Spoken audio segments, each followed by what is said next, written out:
There it goes.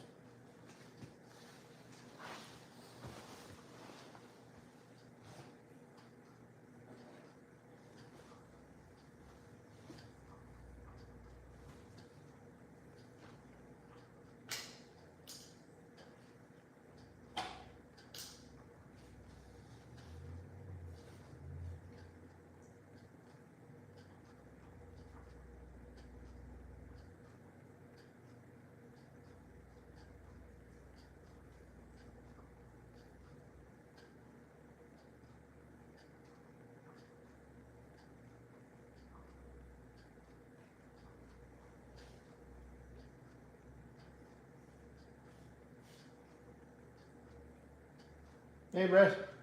Thanks for coming. Hey, all aspects.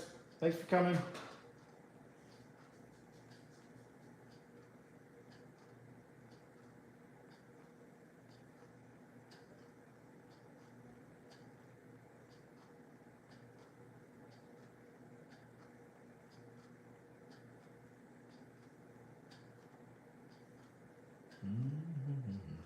Give it a few minutes till we see who else shows up.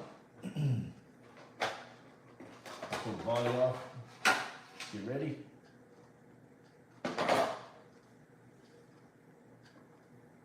Hey, RPM Nitro. I don't know if I've seen you on here before. That's awesome. Thanks, man. SLC, hey, what's up?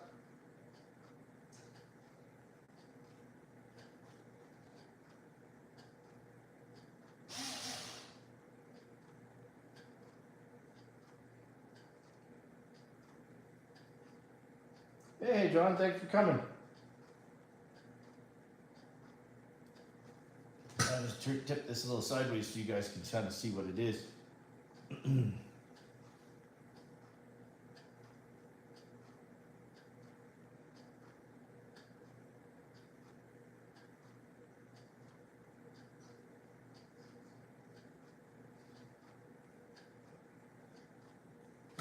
little close up of the engine in that one. Hopefully you guys can see that. One of my favorites.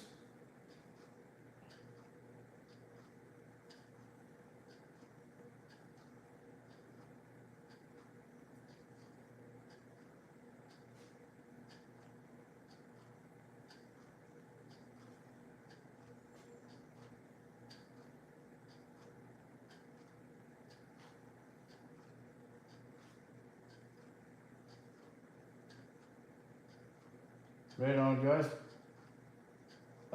So today, I guess I don't know how many people I got in here. It's not updating for some reason or another yet.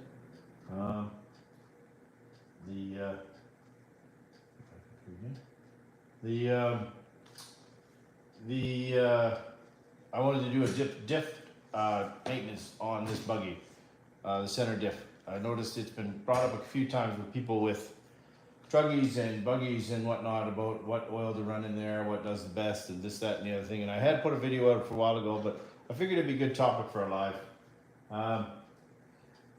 So today we're going to do that, and then this is my jamming, often jamming XR1 buggy, which is the XRT, the XR1T, which is the jamming truggy, which John from the Nitro Addiction featured in a couple of his videos. This is the buggy version of that, same generation. This is an axial 0.32 in this one. So this thing's just a wicked stump puller. It's a super fun basher, obviously not a racer. Great fun, super, just tears the tires right off it. It's great fun. So, but I figured it'd be a good topic. I know it had been brought up a few times by different people. So I figured we could be along for the ride and have some fun with this one. Hey Compass, thanks for coming. Raw, everybody, SLC. Man, I got lots of people in here. This is awesome.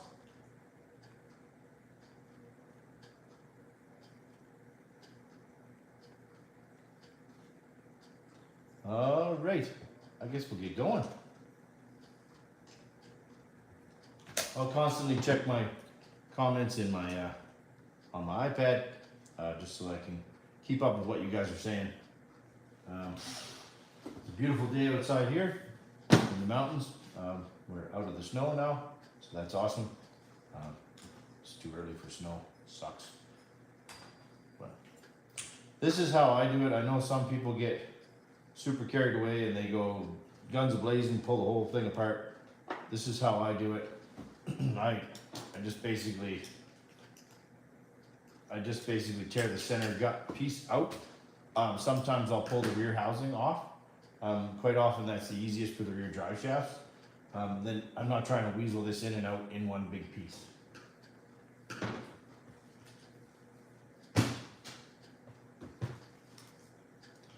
These are my new drivers that I just picked up. They're actually just a cheap set. We'll see how they go, see how they do, see if they strip or break or whatnot. But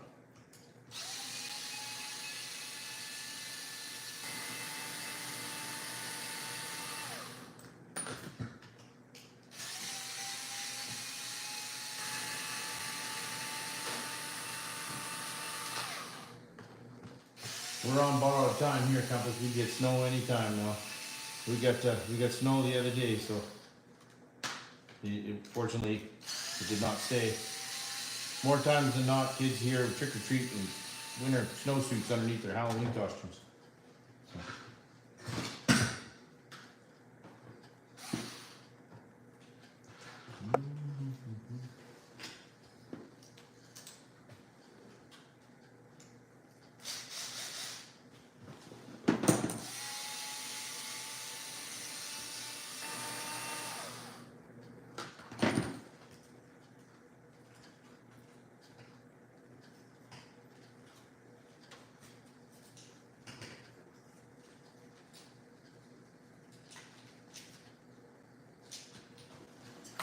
I don't think I've ever had the rear assembly off of this buggy either, so this one's a little different for me, for sure.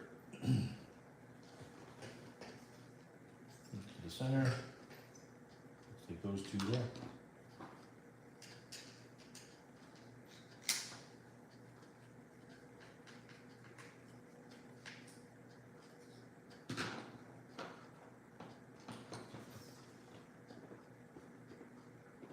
I don't know if I like that. Nothing loose from out there. It is. It's got a weird little nut in the middle.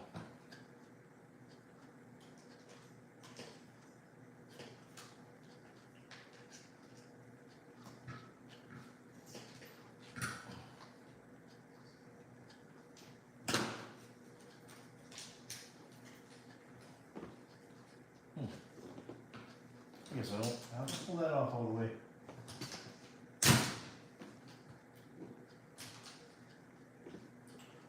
I'll leave it like that. It doesn't want to let that dog bone come out of there. I don't want to force it.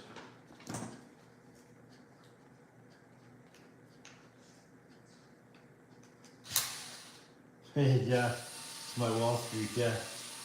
Totally.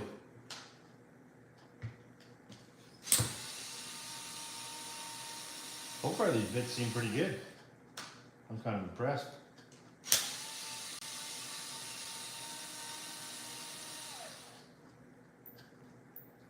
Hey Osborne RC. Thanks Compass. Always rely on you for a positive word.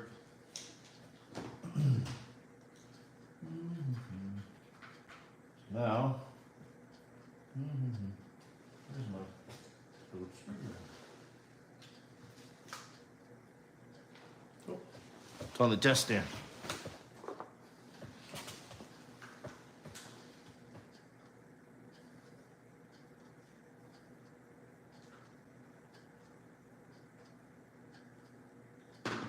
This one even still has the original off my servos in it. There, there's your center diff. That's kind of how I pull it out more or less in most of these buggies.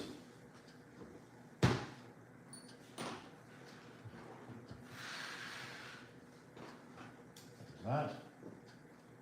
So, as you can see, so there's not much, if you hold one pinion and turn the other, there's not much drag in there.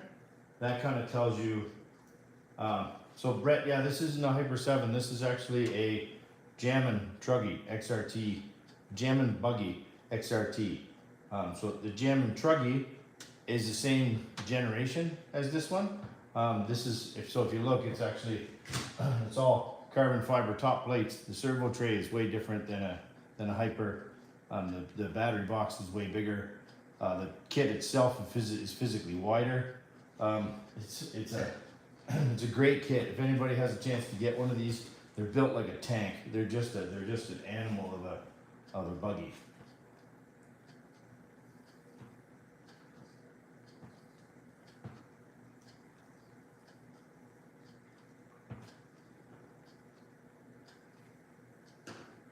So then basically you just gotta finish pulling it apart from there. So you gotta be careful with these. These go all the way through. So you just gotta kind of hold them on one end. Pull the other end out. Hopefully everybody got to run some nitro so far this week. Hey Rinks, you on here? Right on. Nothing like some Sunday beers. I don't know if it's a long weekend in the States. Yes, XRT X1, that's what it is. Not the X, sorry, XRT, XRX1. I don't think it's the T. I think the T is the Truggy version.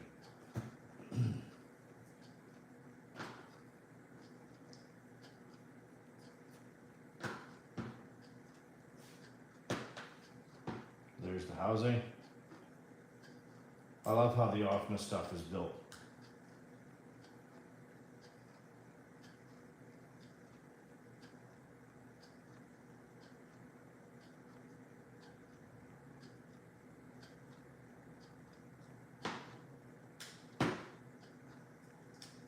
I don't even know what's going to be in this diff housing, to be honest with you. I've run this thing a bunch, and I will be honest, I've never pulled this apart. So this thing could be completely empty. I've had that a few times. Pulled them apart, nothing in there but hopes and dreams. Hey Bob, what's happening? We're doing some diff maintenance today, buddy.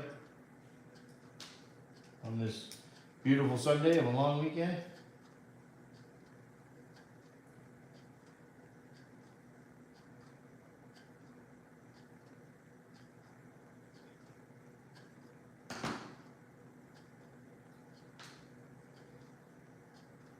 Ooh, it's pretty gross. It's full, which is great. The schmoo, but it's full. You can see, not very clean. Pretty gray. She was in need of some cleaning. So I'll go give this a clean. Hold on 2 secs, I'll be right back.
Yeah, that looks better.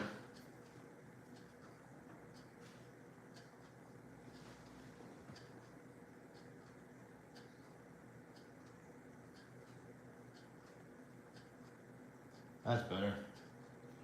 No more goo in there. Still feels like there's still a bunch of schmutz in there. Oh, good. It is a long weekend for you, John. I'm glad. I thought you said it was gonna be.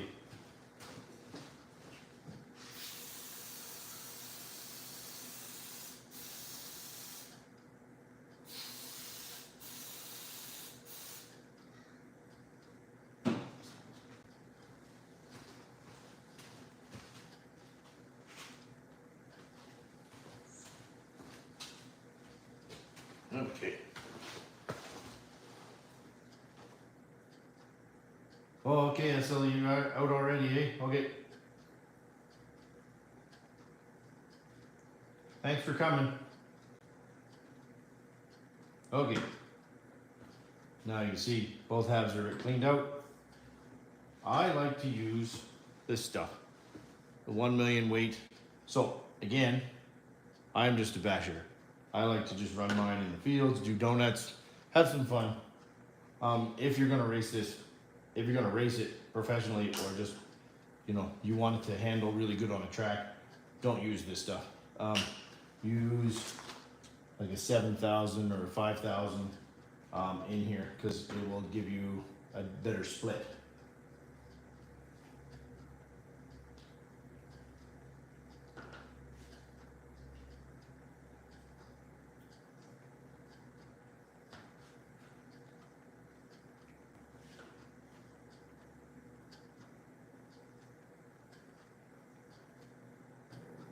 Make sure you pack it in there real good. As you push it in, you'll feel it kind of move around the spider gears. You put 20 mil in the Tamiya. Yeah, I use 20 mil quite a bit too. I find the 20 mil is really good, but it's also very difficult to manipulate. It's very thick. The 1 mil stuff is pretty good. I find it's a good happy medium.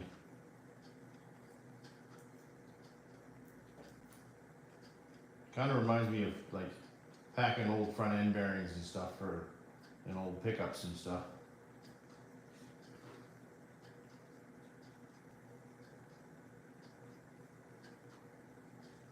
Make sure that's good and packed.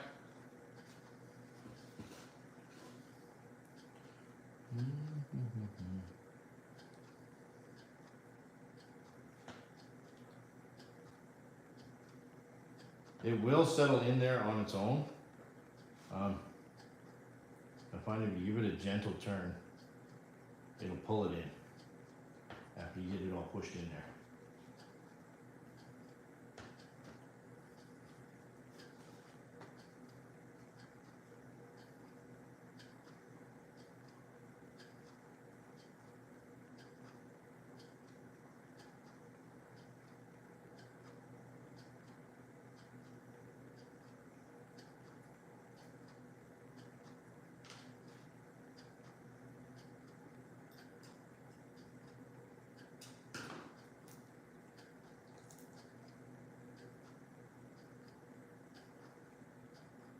Sometimes finding the holes after can be a bit of a bugger. There it is.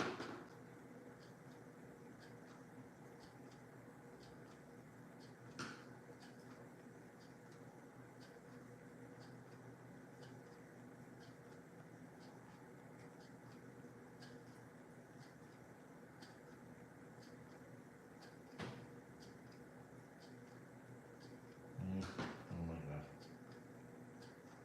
I don't think that's right.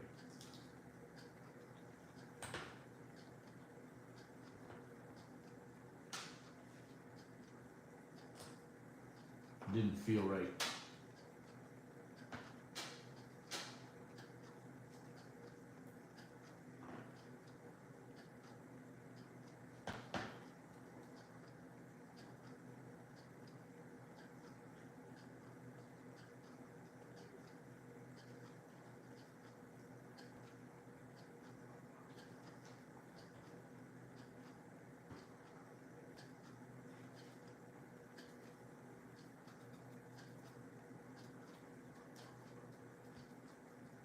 Come on. The hardest part's finding the first one. Once you kind of find the first hole, Usually, I kind of messed up. Usually I mark these before I pull it apart so I can actually find this stupid thing. I'll find the hole.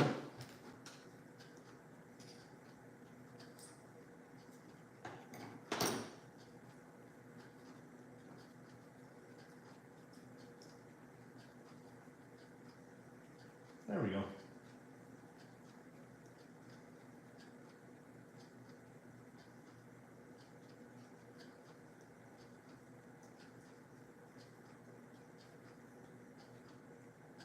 Anybody got any new projects on the way? I got one coming that I'm pretty excited about.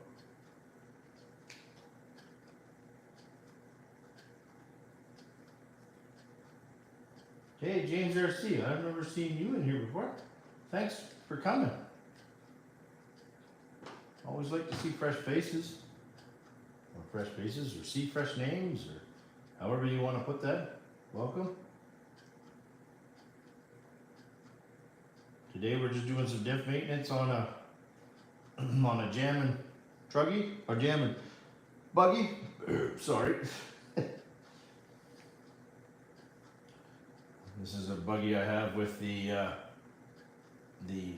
axial .32 double R. It's a pretty great buggy, a pretty great engine. Sounds super cool. It's got a way different sound than anything that I have. Super fun.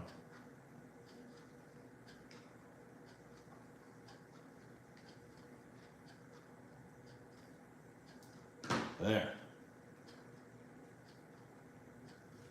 Nice and tight. Cleaned up. Nice and full. You're all electric, James?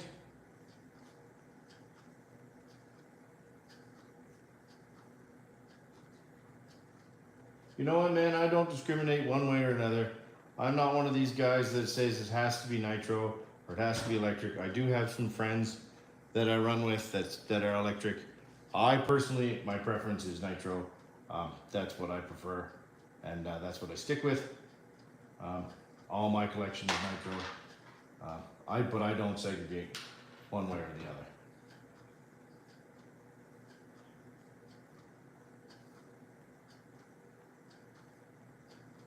I know certain people don't like to associate with one group or the other. I don't play that game. I believe as long as people are enjoying the hobby, you enjoy what you like. I personally am not an electric guy. My friend runs Arma stuff, and I gotta admit, some of that stuff's pretty impressive and it's pretty fun. It's not my cup of tea. It just doesn't seem like it has a soul. I'm a heavy equipment mechanic by trade, and I just prefer anything that burns fuel.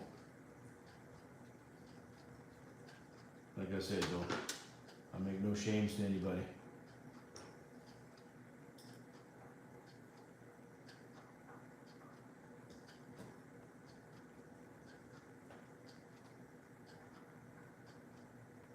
I hear you, Compass, but I don't, like I said, that's my preference. I'm not gonna shit on anybody one way or the other. I know some people do. Like I said, if that's what you like, and that's what you can afford. I mean, I hear some people in Canada right now are having a fuck of a time trying to get even nitro fuel. So some people are being forced over to electric, which sucks that people would have their hand tied like that, but one way or another, it's at least they're staying in the hobby.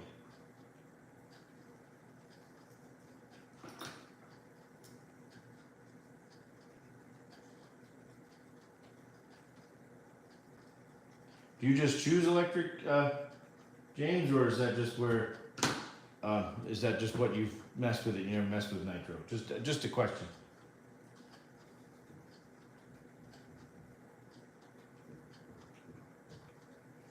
I gotta admit, Raw, I agree. I used to have a few electrics. I traded them off actually now, but the one thing I did like about them is I could rip them in my shop in the wintertime without gassing myself out, and I just have good fun. And I used to put a little carpet track in here and just fuck around. It was super fun.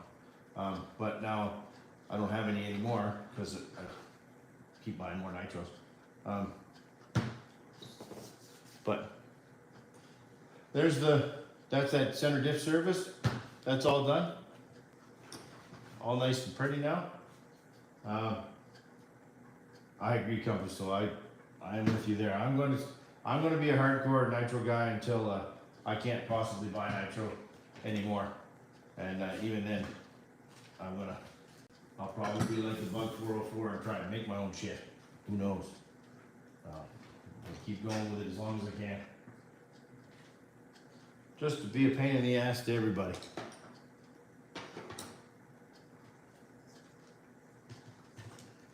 I mean, my first RC car was an electric. It was a Kyosho. What was it? I found it in Kyosho. Anyway, it was Kyosho 110 buggy that I had back in the 90s, and with an old rotary speed controller on it, and it was great fun, and I learned lots of stuff, and I had friends that had a track that I learned on, and if it wasn't for the electric stuff, I'd never got into it in the first place. But the electric stuff was so shitty back then. The nitro stuff was still the coolest thing on the. You had to be a cool kid to play with the nitro stuff. And now it's broke as a joke.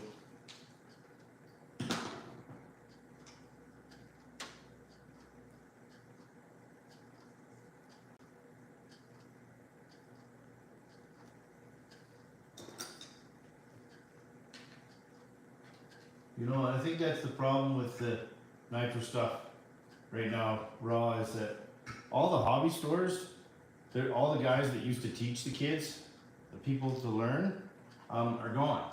So there's nobody readily available to teach people anymore. And who just said patience? Compass did. So exactly what you just said, patience is key. Well, patience is a dying art. People don't have patience anymore. So everybody gets so fucking frustrated so fast that everybody just gives up so fast. They don't want to learn. They just get mad. That's all. So, and then they put it away. I don't know how many I buy off Facebook Marketplace, and I'm sure you do the same, Compass, because you buy so many from people that just get fed up, give up, can't make a tune, so they stop. Back in the day, you used to have help from hobby stores. You don't have that anymore.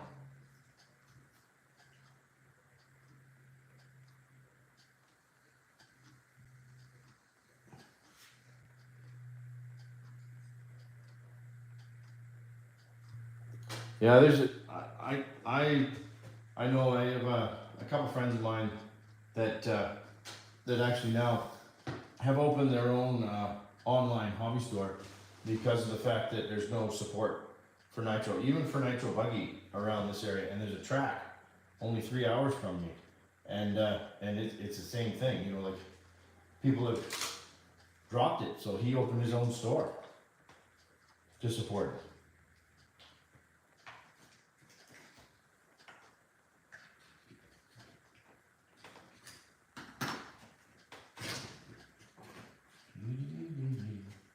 Man, this jam and truggy is pretty cool.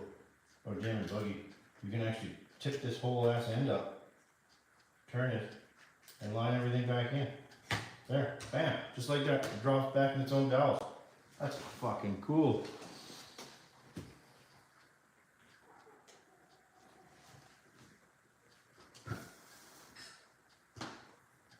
Talk about user friendly.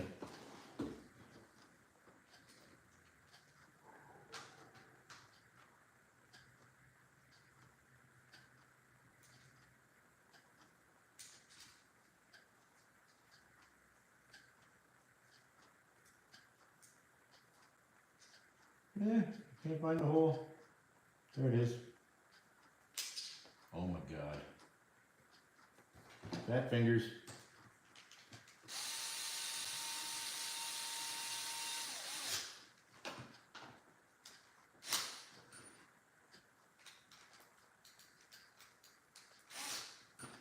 Come on.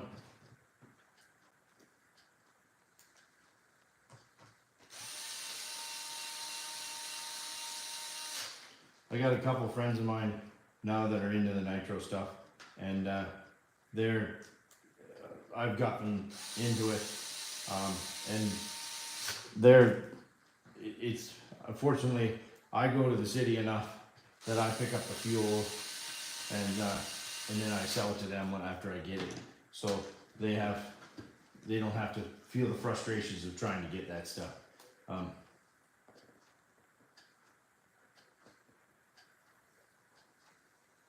Lots of people that gave up. Yeah, I'll tell you, I bought a lot from people that have given up. I've also bought large collections from estate sales, Rob. That's kind of how my collection exploded to where it is now. Like, I bought a whole set of RC cars that were a guy's father, and his father passed away, and then I went there to just buy an RS4. And then when I bought the RS4, he's like, well, my dad had all these RC cars, and I don't know what to do with them, and I don't know how to use nitro, so I just want them to go to a good home.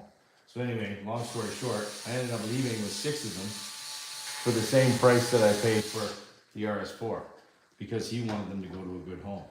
So, I mean, I'm not going to complain, but it was a super good buy on my part. It was a compass-worthy buy, for sure.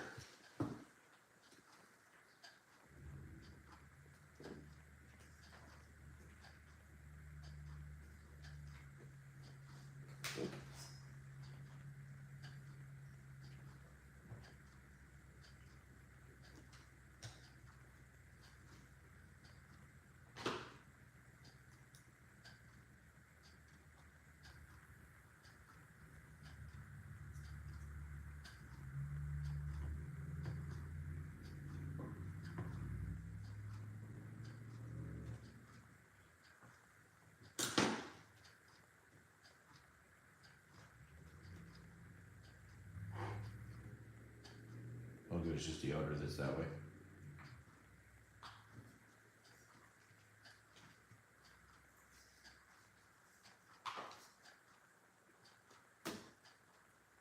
So, I don't know if anybody else does this, but I started making these little brackets to hold the front of the air filter. This keeps it from, like if you roll it over or whatever, the air filter stays there. And then I bought these style of HPI air filters that take this pin. It works really good, and this one has never come off on me in the field. I will zip tie that later.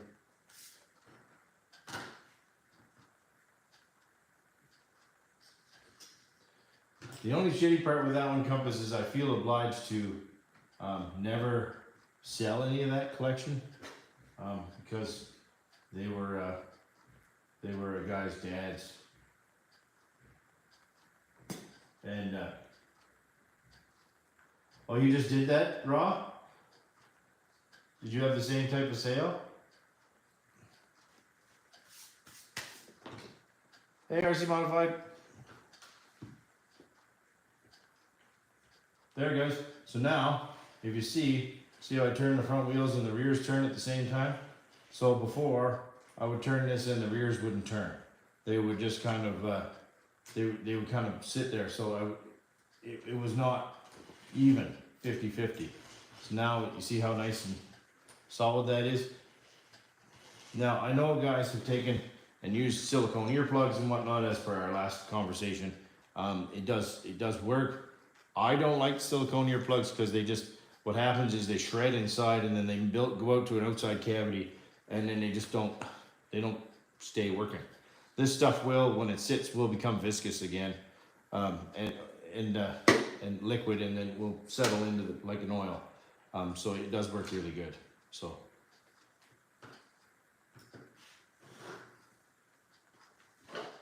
This is a great buggy, like I said. Anybody that has an option to buy one of these or finds one anywhere, these jamming buggies are super well built. Any of the OFNA products, really, from back in the day or anything like that, they're great. They're great kits.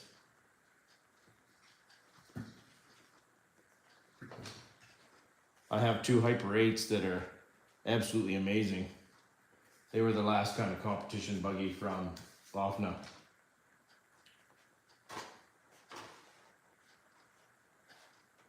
That does that one. I did the, I knew I did the inside and outside diff, or the front and rear diff on this one, so that's been done.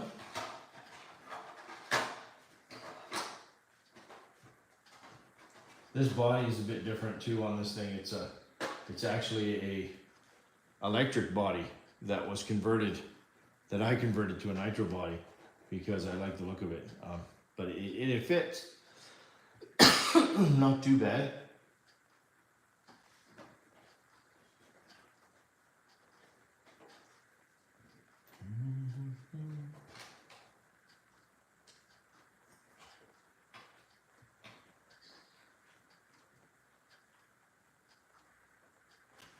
There. That one's done. You get pretty quick at them after you do them for a while. You can smash them out pretty fast. Like I said, I've done one day in the wintertime. I did the whole shelf, and it worked out pretty good.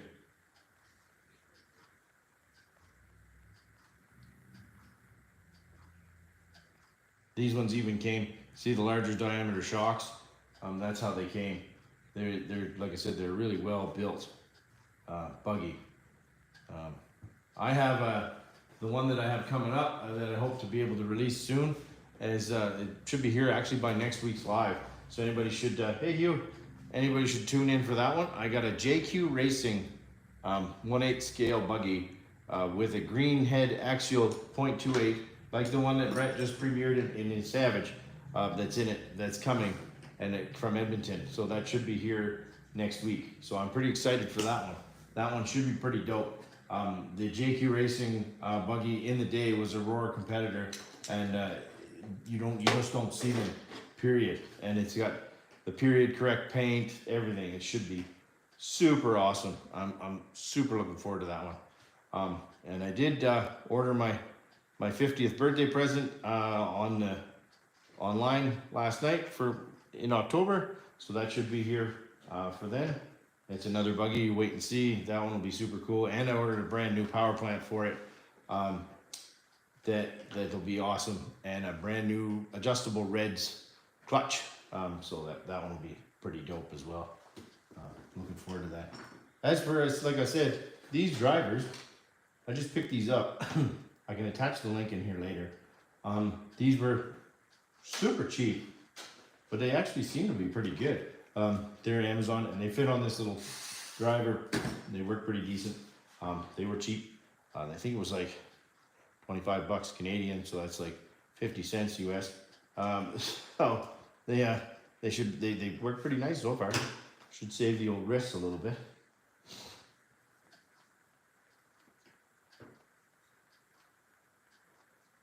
No, I know I don't have enough yet, Hugh.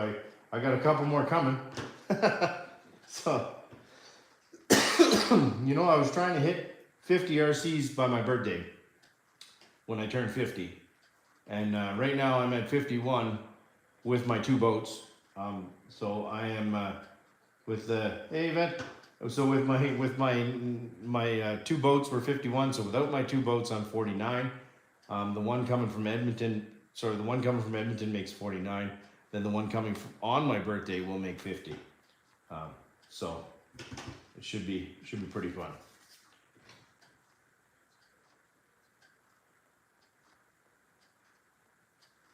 Hey RC Modified. What did SLC say? It says your SLC.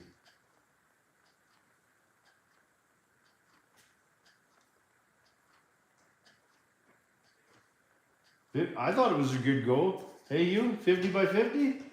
Doesn't that sound like a good target?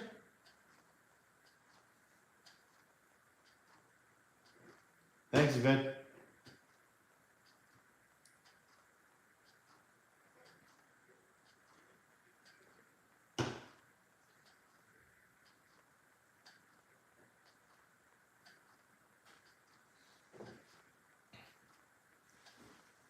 Got to try to plug this power into this phone so I don't accidentally lose you guys later.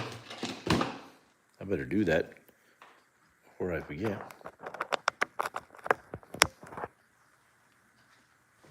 There. What do you guys want to work on next? I guess that went a lot faster than I anticipated.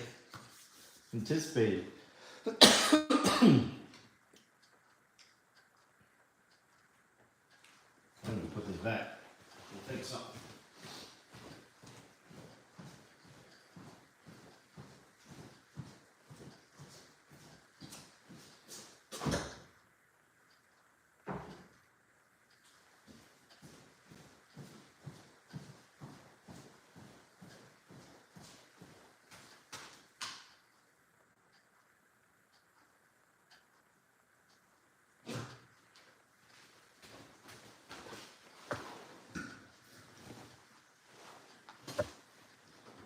Well, you want to fire that one up, John? We can do that in a sec here. I'll go back and get it. I just have to share this one with you guys. So this is my buddy's T-Max. So he brought this to me.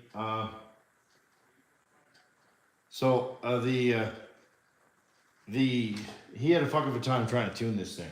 Couldn't get it tuned. So finally he brought it to me and was like, "Here, would you have a look at this thing? See if you can figure it out." He said, I'm pulling my hair out. And it was another one of those deals where the guy was just about ready to give up on nitro. It's pretty new. And he's like, you bring it to me. And I said, I'll have to take it home, see if I can figure something out. He's like, okay. So I bring it home. I'm trying to tune it. Same thing.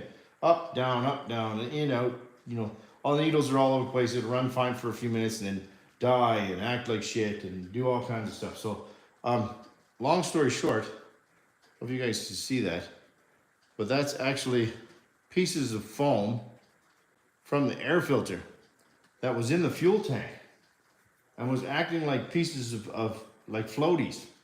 And it would, when the tank would run down, it would suck it into the fuel line and then run like a bag of shit. And then you put fuel in it, it would float away, and then it would run again.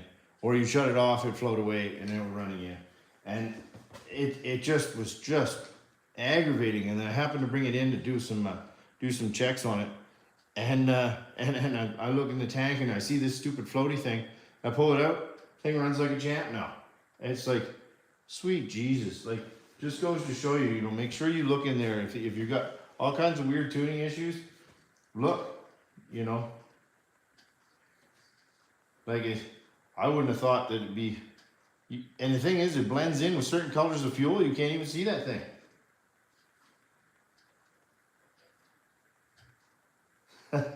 Compass, it's not my birthday yet, buddy.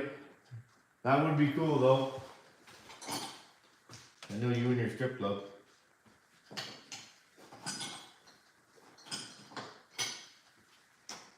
Before I give this back to him, I guess the wheels are loose.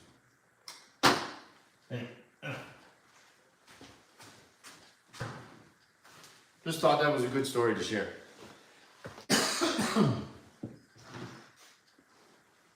Yeah, my birthday's not till October, but when it does come around, we'll do something special for my birthday. We'll have like a group bash or something at the field or something like that. Hopefully it's not fucking snowing by then. My birthday is October 2nd. So it should be, it's not yet, but I'll go back and get that buggy. Let's make some smoke.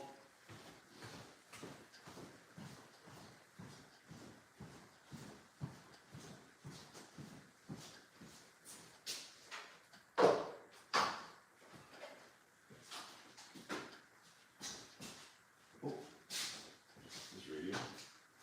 This is radio.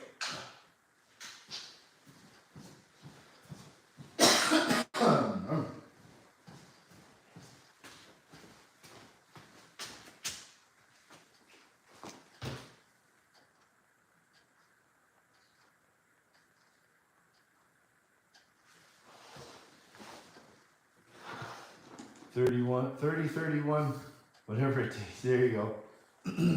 Okay.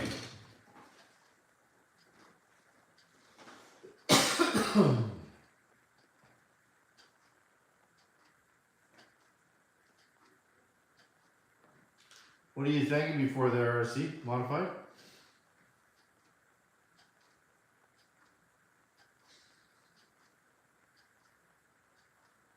Oh, do you have the same thing going on?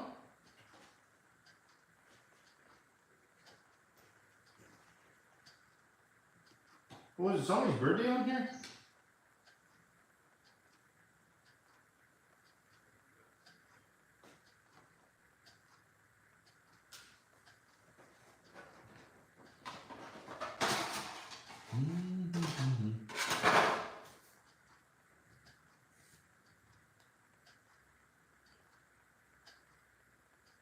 You know what, that T-Max that I showed you guys there, actually, that was actually used to be mine. And I sold it to a friend of mine to get him into the hobby. And you know, pardon me, fellas. I don't know if people's first ones, I used to tell people that their first one should be a Traxxas. I don't know if I think that's true anymore.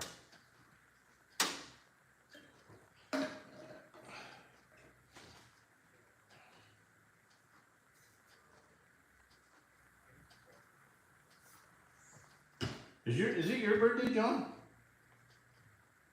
Did I miss that? Oh, yours is coming this Friday. Dope. I went back and looked. That'd be awesome. I'm sure you must be 25 then by now. Like the rest of us. Pardon me.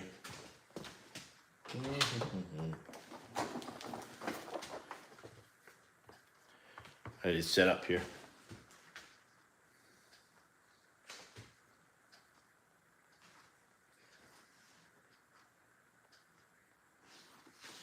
Yeah, I know Compass. I sold it to him cheap too, just because I wanted, you know, guys get screwed over so bad trying to get into the hobby, and you want to try and put them in the right place. But I find the Traxxas stuff tends to be so finicky all the time, you know.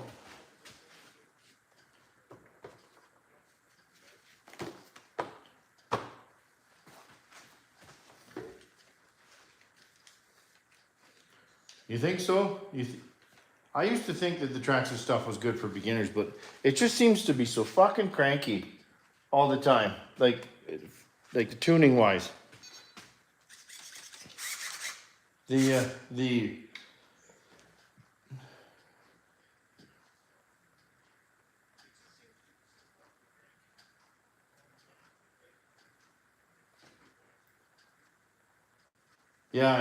I find that too. Like I'm becoming less and less of a fan of Traxxas. I mean, I know there's so many people that are Traxxas fans. My best Traxxas that I own is the Revo over there with a Pico in it. The rest of them, and I have one T-Max that's a complete anomaly. I don't understand what the fuck is with that thing, but I cannot fucking break it, and it just beat the tar out of it, and it works fine. So everything else I have, I fight, except for the JADOs. For whatever reason, the 3.3 runs like a champ in the JADOs. I'll turn you around here.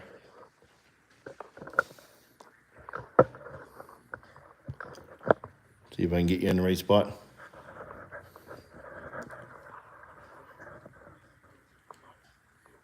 All right.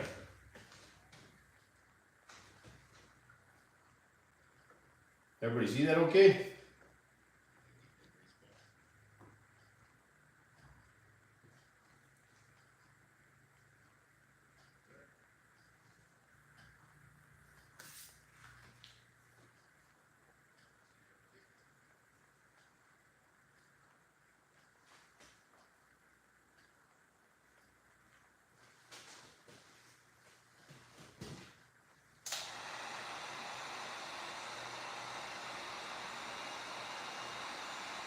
Before I do that, I'm gonna put some fuel in it, hey? That would help.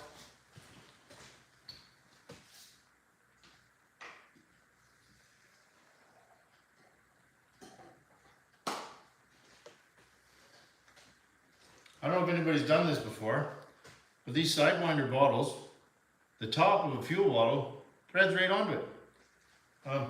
Works awesome.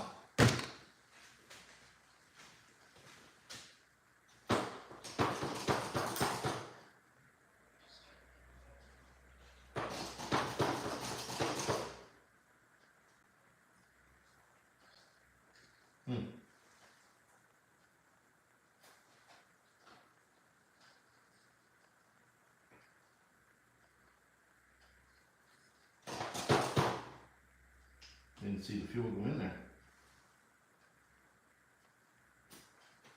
Oh, the carb's not plugged up.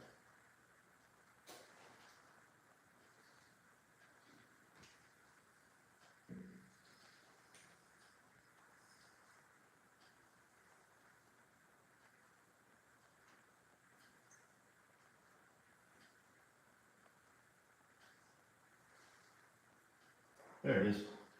Just been a piece of jelly in there.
Oh, my exhaust spring broke. I just noticed that. Oh, it didn't break, it popped off.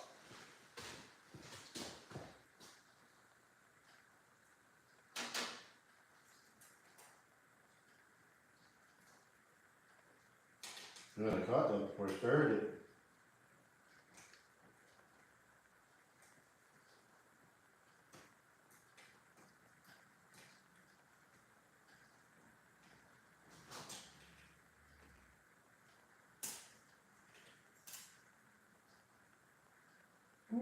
Got that hot.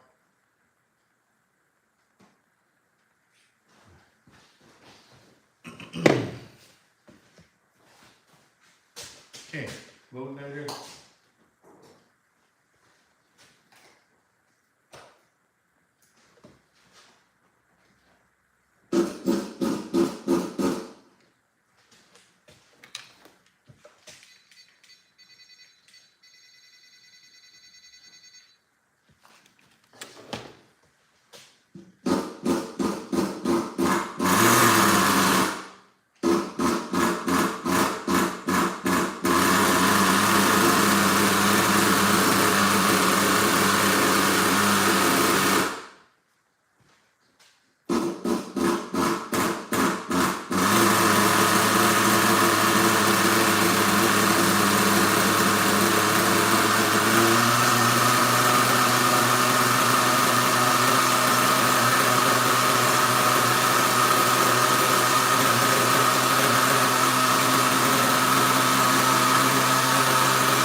That engine is a beast.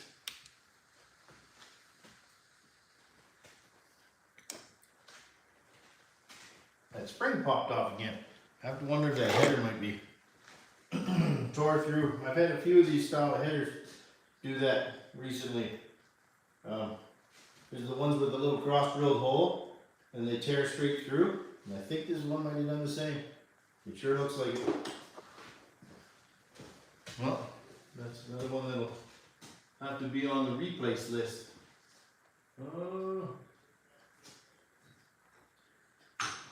It might get the mechanics wire treatment. I hate doing that till I get a header for it, but that's what I'll do. Where did I put my mechanics wire?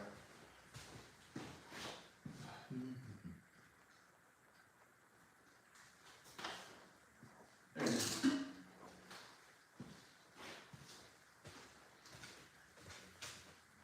I can show you guys a little field fix that I do. If I can find my pliers.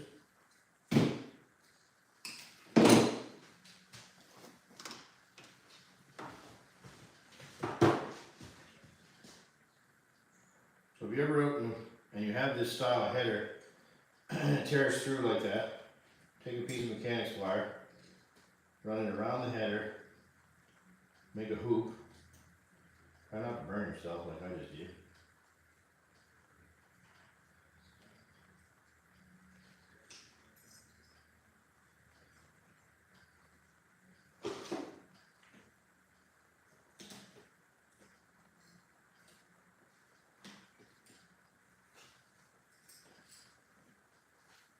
Like that.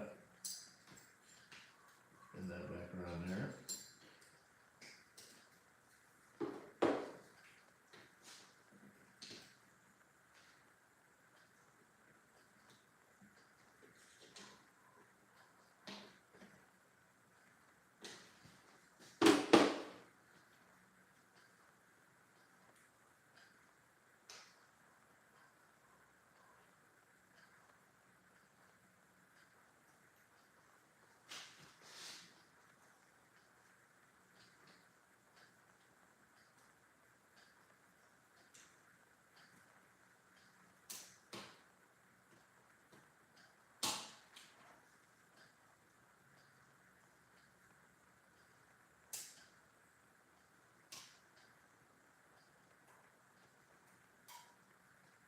There.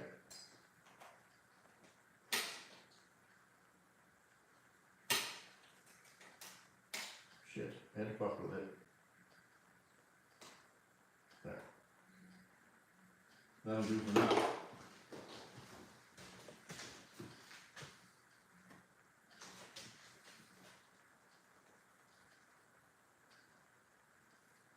I don't know if I've seen you in here before, Rory. Welcome.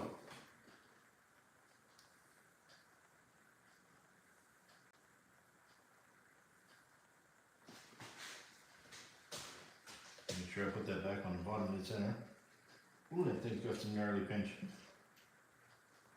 There. That buggy is awesome.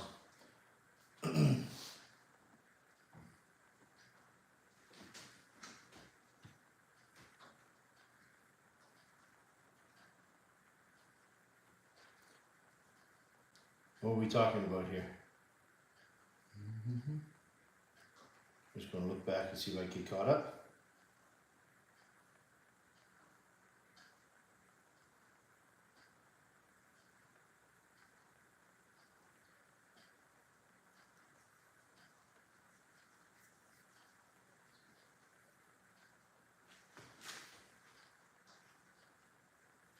No, 20 years ago, Hugh, there wasn't really much nostalgia. Everything was current.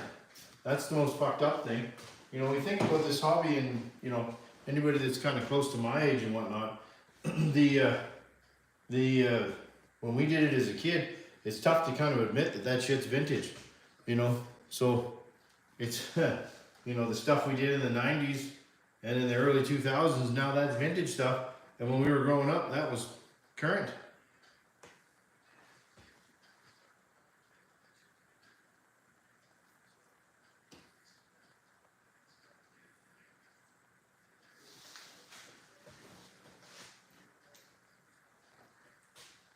There we go. Anybody wants to have a look at it, I have some really good YouTube videos on that buggy of it running at the field. It's a pretty awesome machine.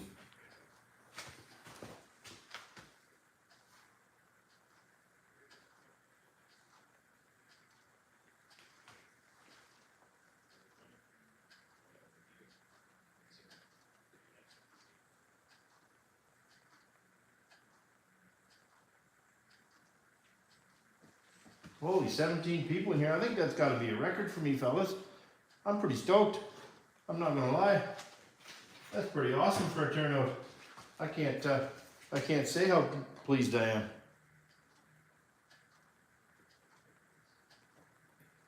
am. This poor old buggy kind of deserves a new header, though. I think I'm gonna have to break down and buy a new pipe and header for it. This is a really big exhaust too. Like, it works great in that engine, but doesn't sing much. So, thanks, Compass, again. Appreciate that, buddy. The let me see. I look at. What do you guys think of this one?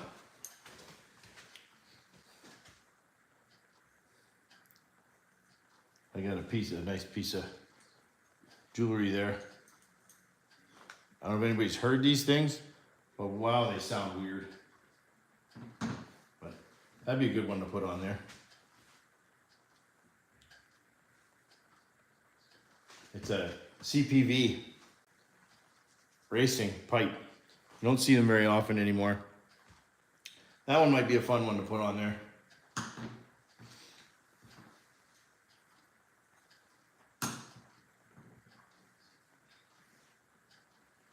It sounds so weird. I had it on my my VG30, and it just sounds so strange.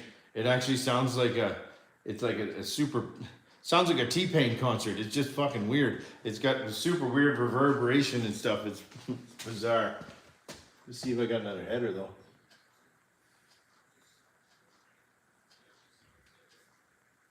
Oh, I got one here.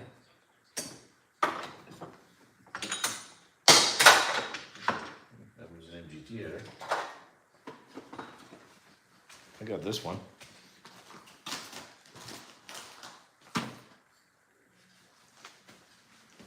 This is an old Lightning pipe.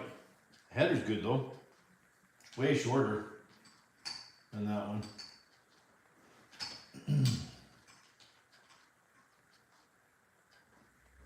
That'll bring it back around there.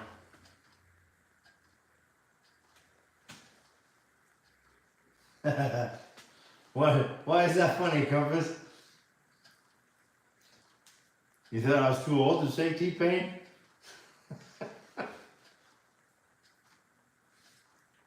My kid thinks I'm cool.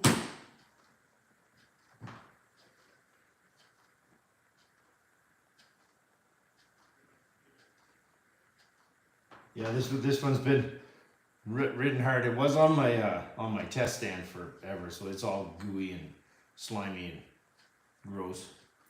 The header looks not too bad. I don't even know where that header came from, to be honest with you. Something else.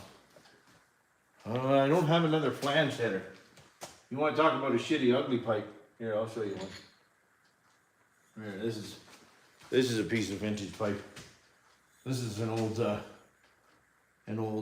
school Offna pipe with the pressure nipple. You just push in there. Zero baffles in it. This fucking thing is obnoxiously loud and not much performance. Just basically an empty can.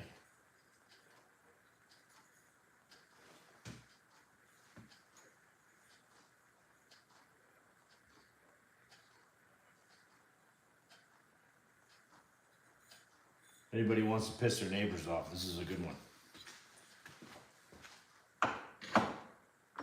Or we could throw a nice fatty Lossy pipe on there.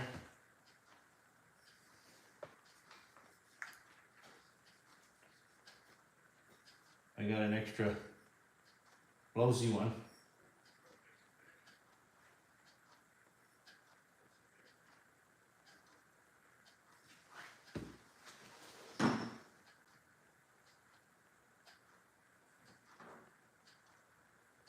Do we just change the header, or should we leave that pipe on there?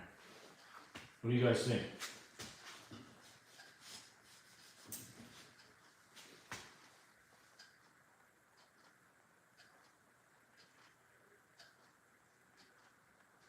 How do you guys wash and clean your RC's nitro pipes?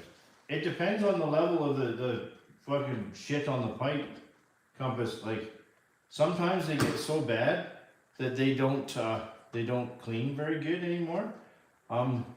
If they get really gross, I'll just use yeah, like I said, use non-chlorinated brake clean to knock the big lumps off it. And then if you go to polish them and stuff, I actually put a polish wheel on my grinder and I use that Mother's chrome polish, and it works really nice. The other thing is oven cleaner. I've heard works really good, but it does take the polish off. Like so, the best one that I've found that works really good, but you got to be careful, is this Castrol Super Clean. If you get a really ugly one, that stuff works really good. Just wear gloves, for heaven's sakes, because this stuff is super hard on your hands. It's not great, but it does work well. And the same thing for engines. It'll take a gross, disgusting engine, spray that with that stuff, and then let it sit for 5 minutes, and then rinse it off with some water, and it looks like new.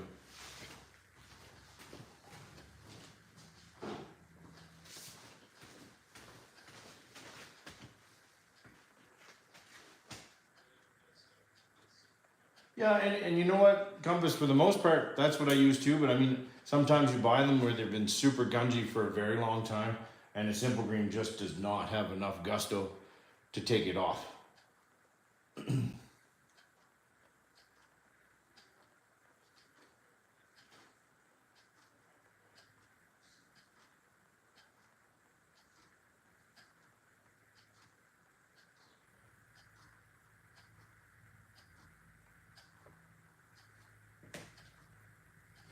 What do you guys have set up for a cleaning table?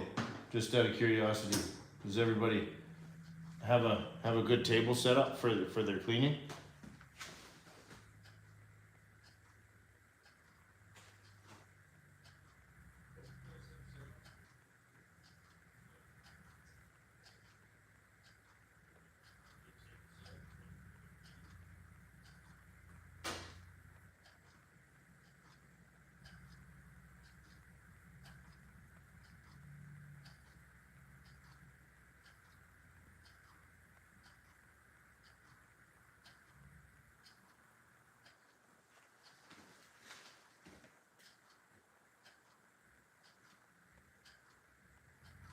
I find that Compass, like I said, if you use that Castrol Super Clean and you're careful with it, it won't take the anodizing and anything off. It'll just clean it up. But don't leave it overnight in it or something like that, because it'll strip all the anodizing and everything. Everything. The wife's kitchen table. Right on, Drew. Yeah, I've seen your totes and stuff. I just wanted, you guys want to see what I have set up? Just in case anybody ever wants to set it up in their area. It works pretty decent.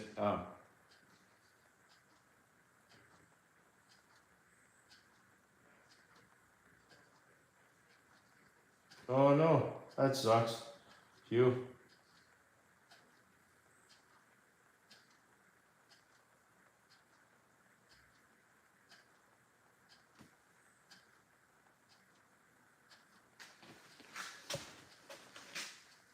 I'll just disconnect you here for a minute on the battery.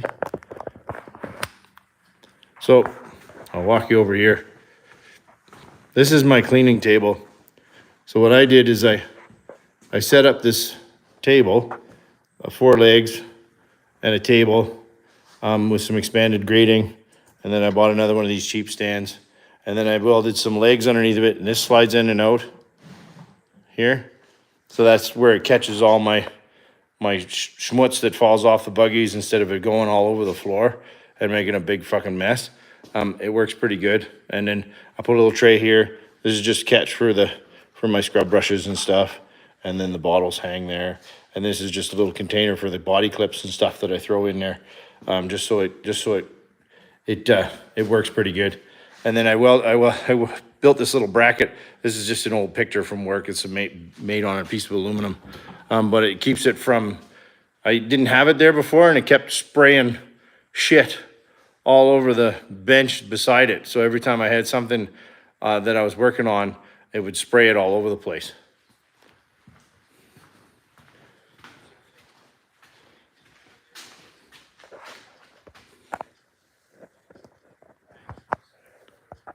That's the collection from there to there.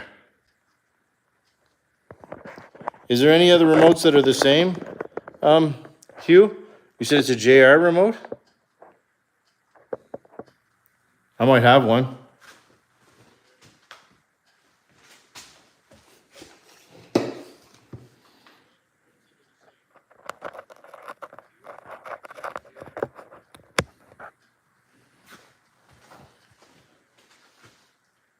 You want to see the T-Max? Which T-Max, Brent?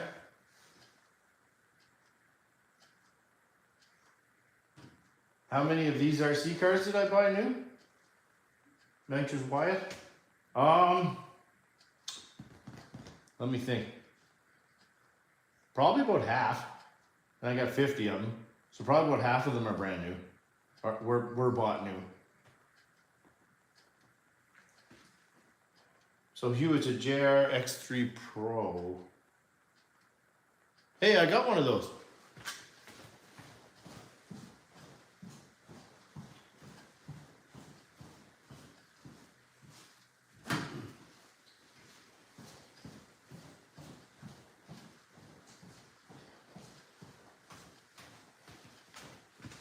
Hugh, does it look like this?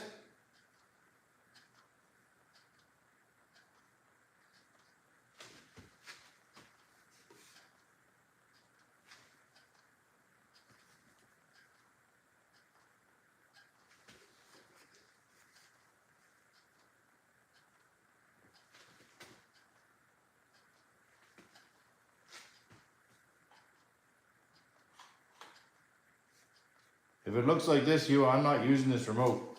If it's something that you can use, let me know. I'll gladly send it to you.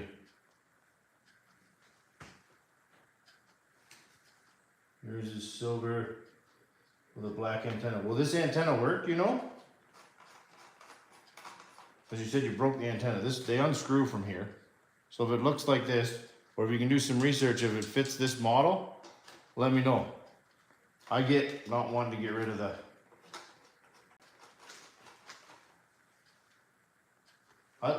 I got a few of these actually. I got another one of these radios somewhere too.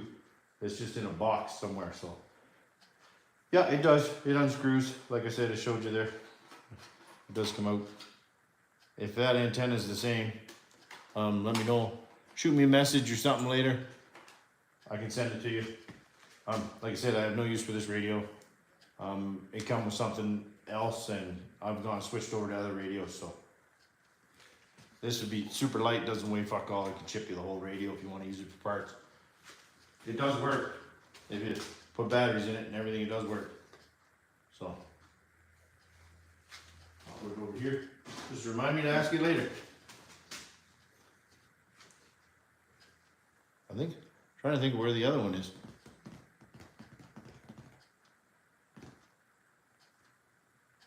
I think it might be on my stand.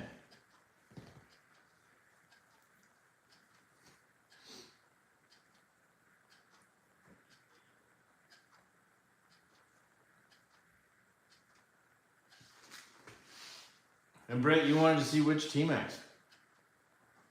The red one that was on the table there? The old classic?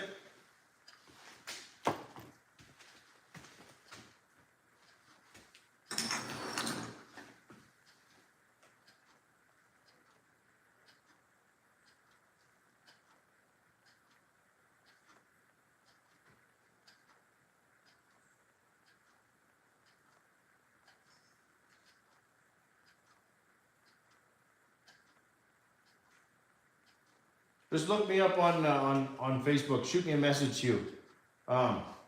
Just J Public over. and shoot me a Facebook message. Or you can find me on the group chat on SOS or Nitro RC Life or something like that, and then I can I'll hook you up. Like I said, that antenna would be pennies to send you, unless you want the whole radio, in which case probably peanuts. It's not heavy. Where are you at, Hugh? Are you in the States?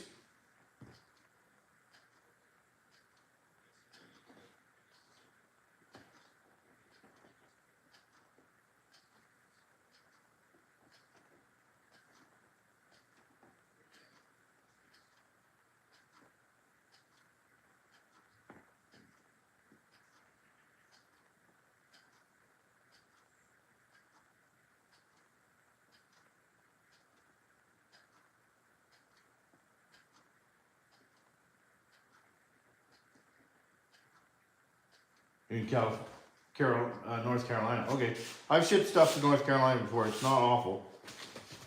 I'm in Canada, obviously, so it's a little far away, but it's not. It depends on weight. That thing doesn't weigh fuck all, so it won't be hard. It won't be expensive to ship. So you let me know. We'll square up.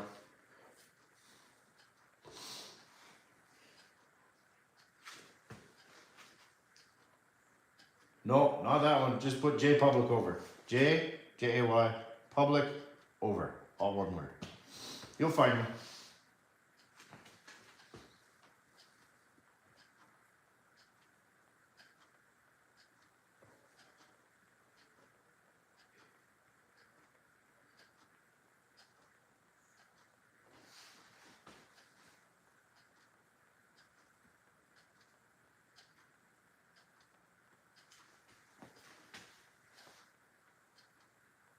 You know, brand new. What'd you get today? What? You got a brand new T-Max. You know it's funny when you do the comparison between the classic Max and the newer T-Max. There's no differences really in the older new gen T-Max and the new T-Max, but the newer gen T-Max is so much better than the classic Max. The classic Max is cool and all because it's short and it does wheelies and does all that other shit, but it doesn't handle as good. It seems to break a lot more. Transmission's not as good. That black transmission versus the gray transmission doesn't seem to hold up nearly as well.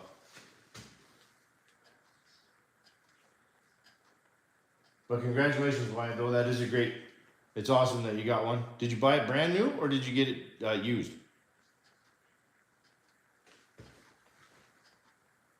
You like the classic Max the best? It's fun because it's short. I hate the chucking it does.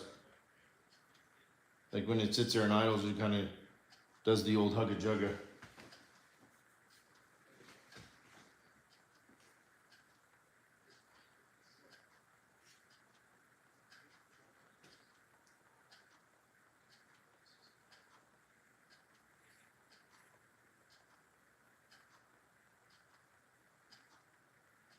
Oh, you bought a brand new 4.6 Savage. Right on.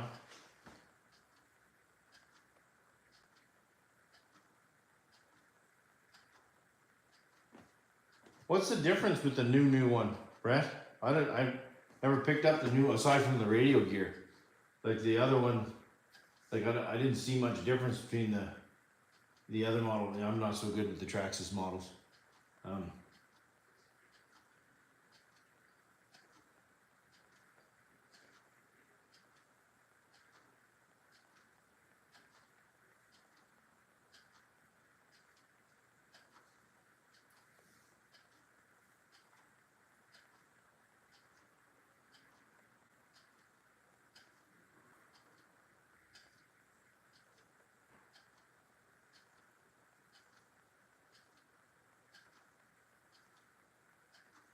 Hey, Michael Graham.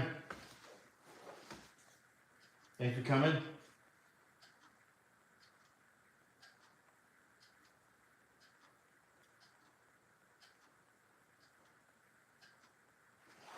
Did you guys want to, let's just swap the pipe on that, or the header on that buggy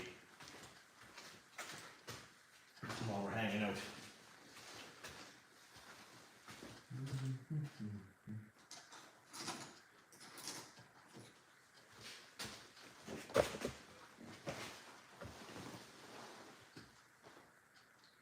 Yeah, I was pretty sure they all had the same layout. I just was wondering what the big difference between like the older Gen T-Max before that weird that new radio system and the new stuff.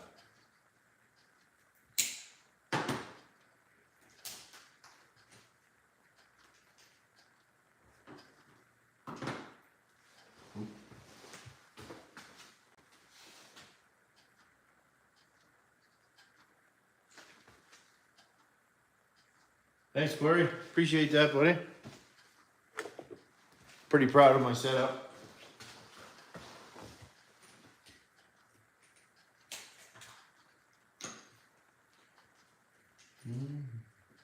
Went to run this earlier, and it ran great, but I noticed that the exhaust header was tore through.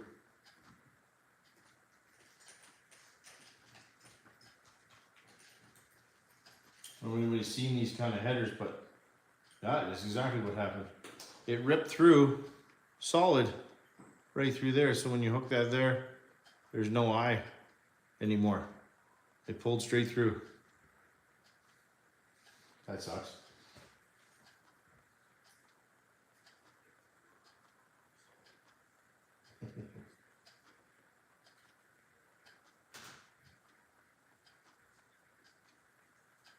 All right, Hugh, talk to you later, buddy. Shoot me a message. We'll chat.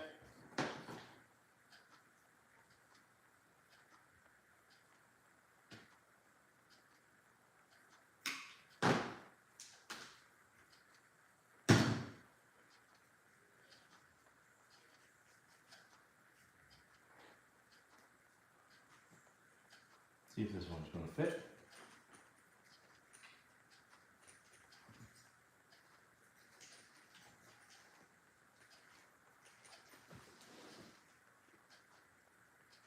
I think I might need a smaller gasket.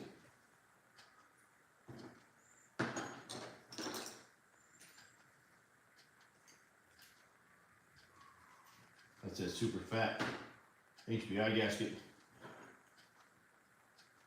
Yep. I think I need a center one.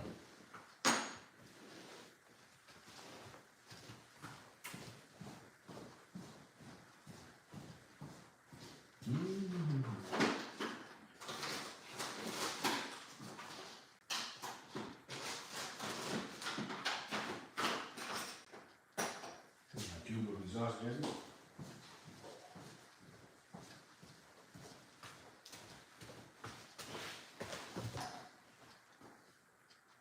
Oh, that's better.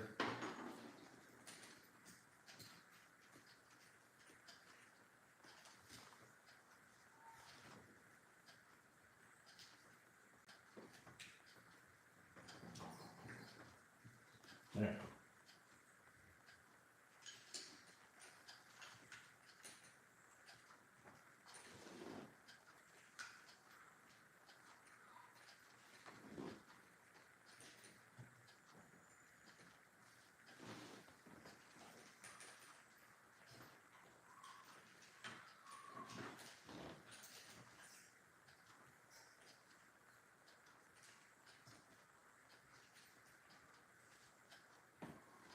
There we go. That would be way better.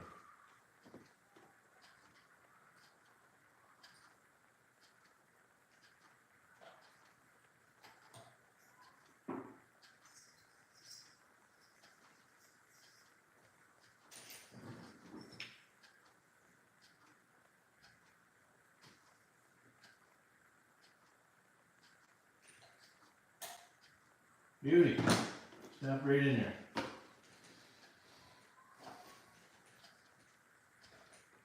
Looks like I might have to remake the exhaust header or exhaust hanger to sit further back. That kind of stinks.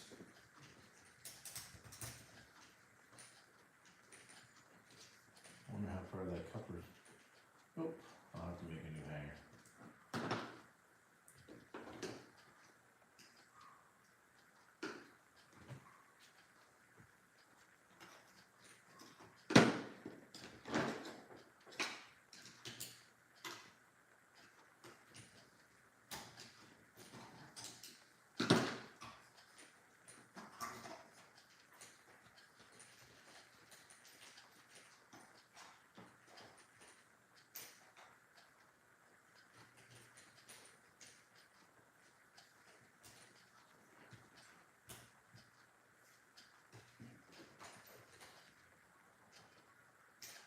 Ooh, that moves back a ton.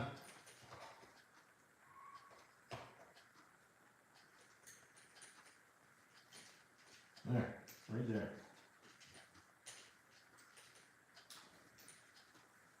We did. We need a second spring.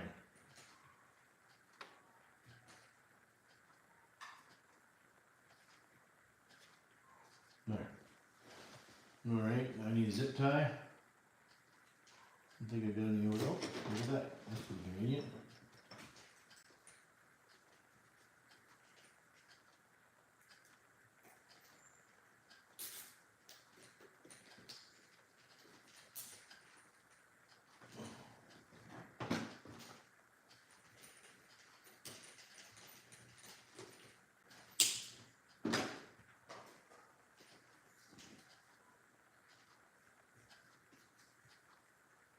There. Now, we just got to remake this hanger.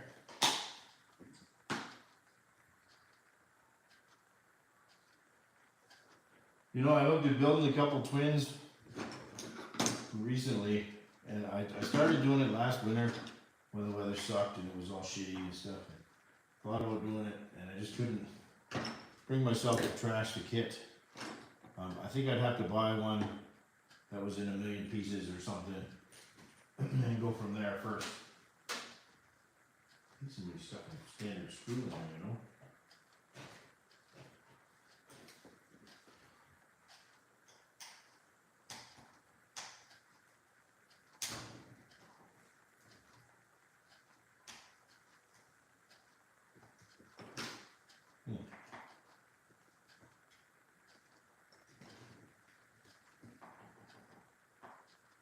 That feels like that might be stripped. That's no good.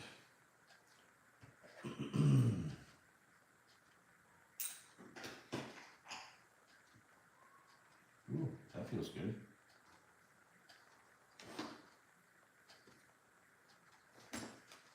Oh, I'll go after that. What's that? Oh.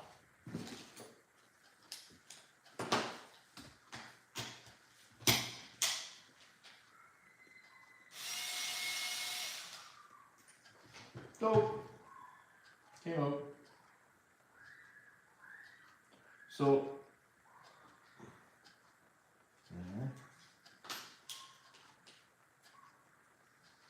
now, let's make a new hanger for that thing.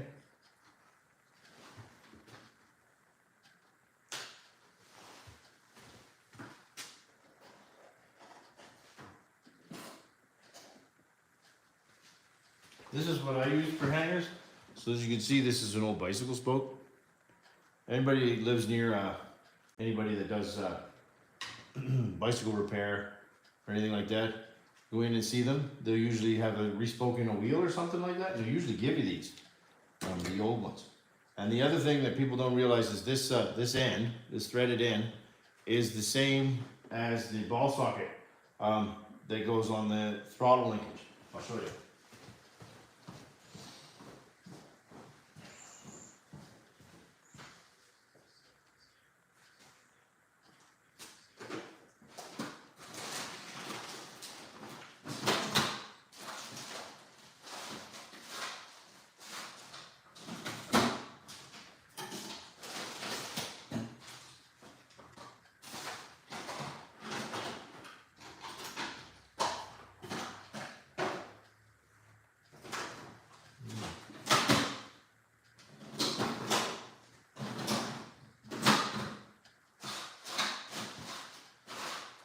No, I can't find one off the top of my head. Oh well. I'll grab it after. The Do Pro ones fit perfect. And then you just need good cutters.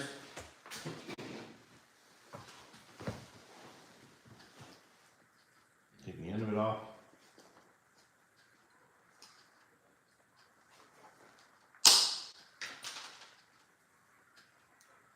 And then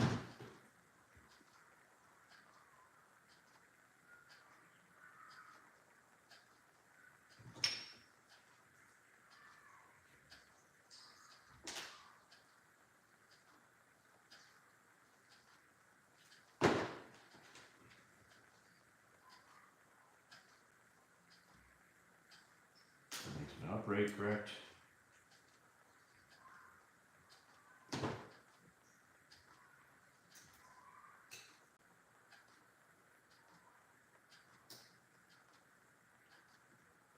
Oh, is that wrong?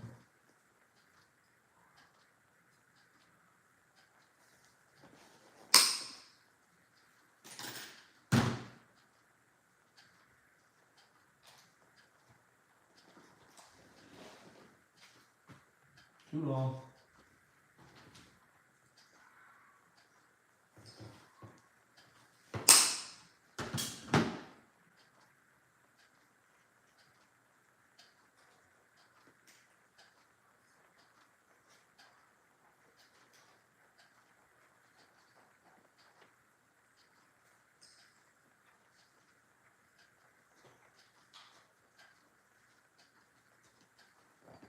Turn it off just a smidge more.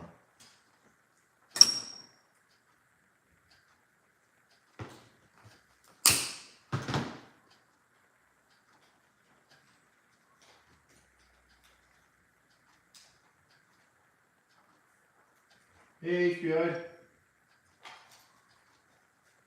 Ooh, that's pretty good.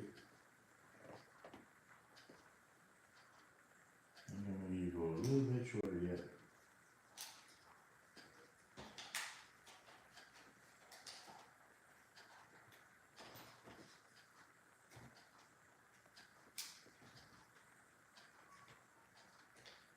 Actually leave it there.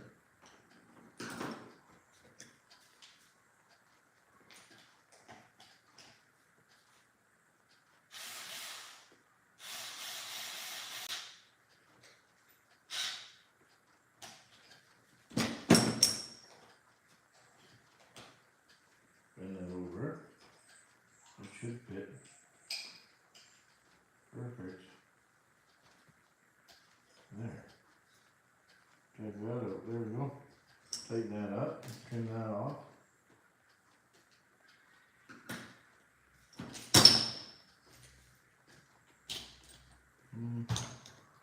Where's my grabber glue that I was just using there?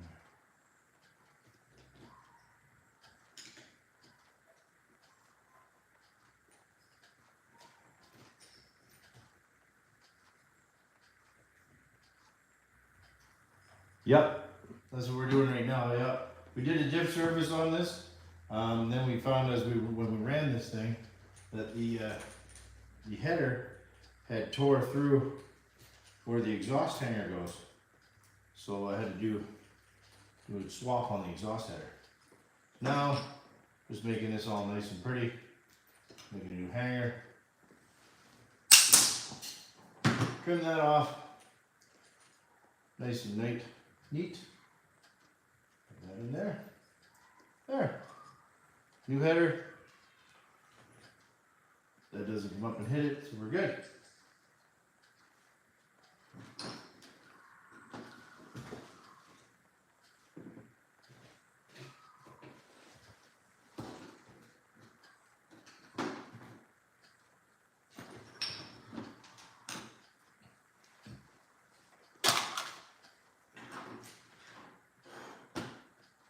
What engine's in it? This is an axial 0.32 RR. Pretty big engine for a for a buggy. Not gonna lie, I'm super chapped that tore through like that.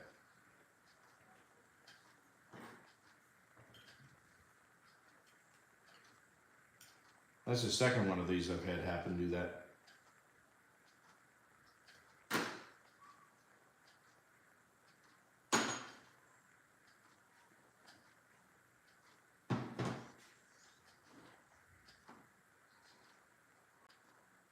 Yeah, it's a bit of overkill in that buggy, HBI. I know.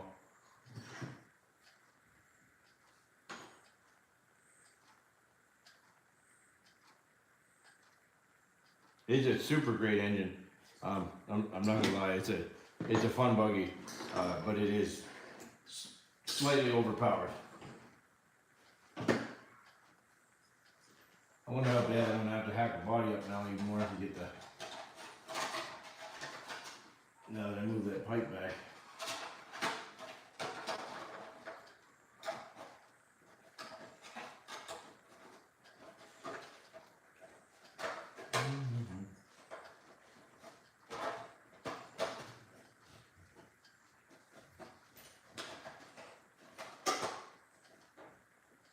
Yep, can need to be cut a little bit more.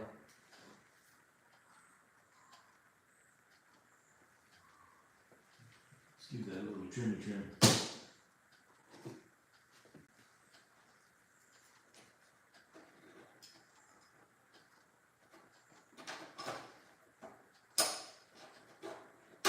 There we go.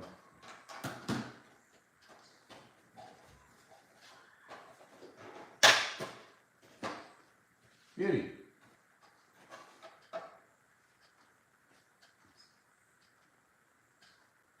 Yeah, I had this same engine in an MGT, and it worked awesome. And that's a way heavier rig than this thing. And this thing just shreds the tires on it. It's super fun.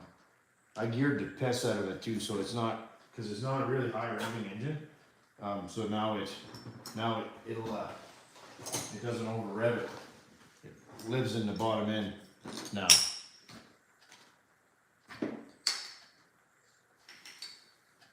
Should almost put that on there. It's a longer pipe. They're good, Compass. If you can get a hold of them, I can't say enough good things about the axial engines. It's such a bummer that they don't make them anymore because they're some of my favorites.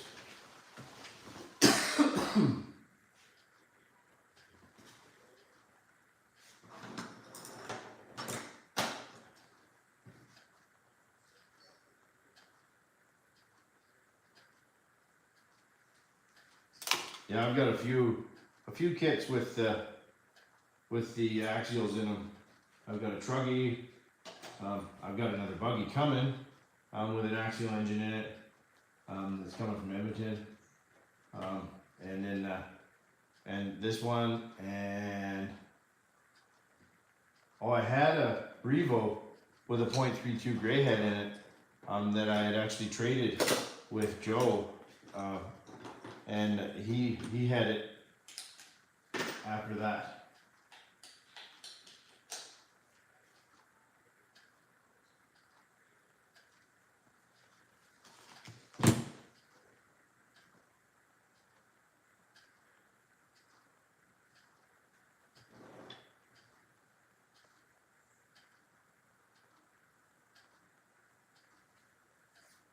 Actually, Compass, like, I think the LRPs are good too, but I mean, if you want best bang for your buck, I think the Dynamite engines are still the best bang for your buck. Like, if you're looking for cheap, reasonable engines, the SH P3 that I put in that truck last week is really good, and it's only $150. The Dynamite .28, insane. It's only like $100 US. It really depends on your pocketbook.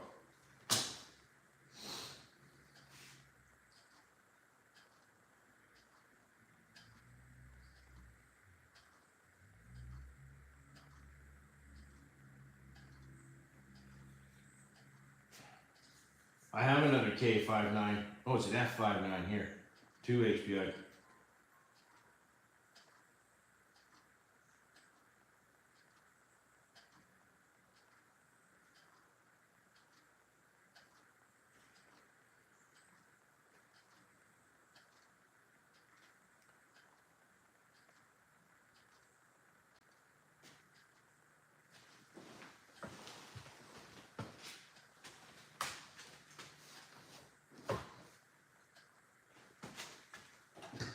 Test this later.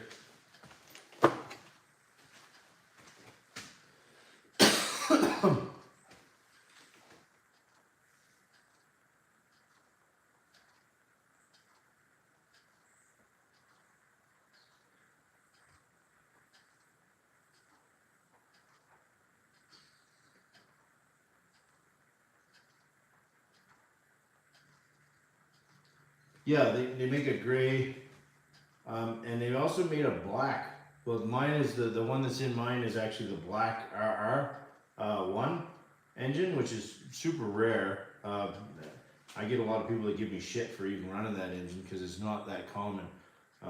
The green, which is the Gen 2, which is that I think it's an RR as well, but it's a fucking awesome engine. I have that in one of my truggies. It's fun, and I've seen this working really well for you too, Brett, in your Savage. I just find the axial engines you can't beat the stability of the tune. It just, once you get them tuned, they stay there. They don't fiddle fuck around. Yeah, here, I'll show you. Just see if I can get a close up for you. Not sure if you guys can see that. A beautiful engine. Great looking cylinder head.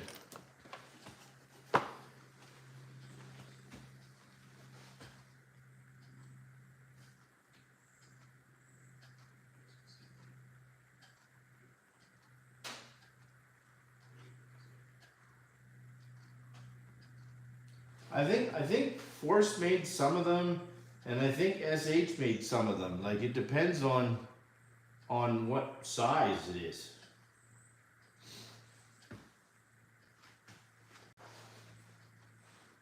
Yeah, I seen the video you have in that, Brett. It's dope, man. It's working good.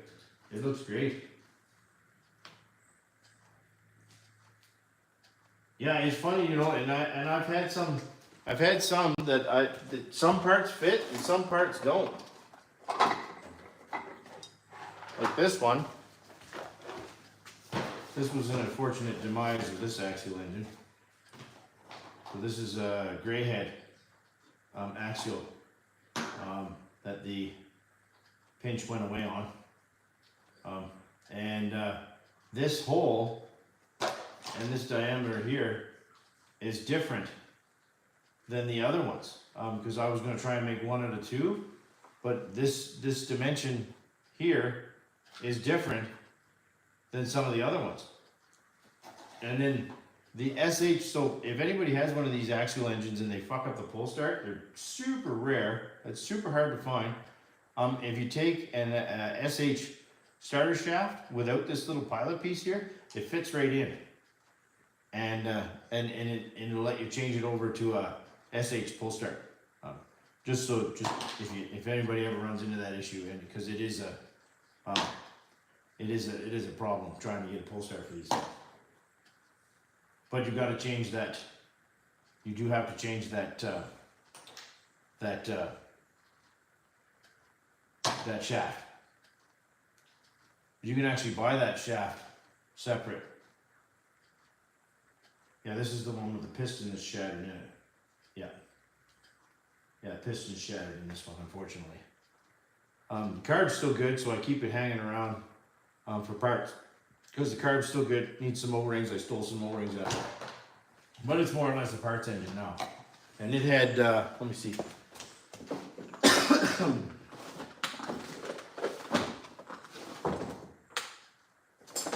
It had the gray head. The gray cylinder head. That one on it.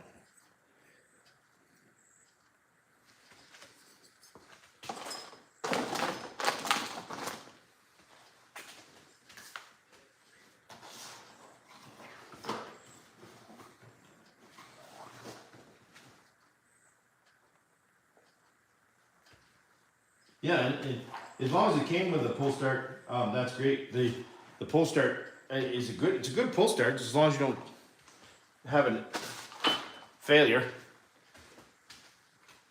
Mine, I rewound it so many times, and then finally the spring, clock spring inside broke.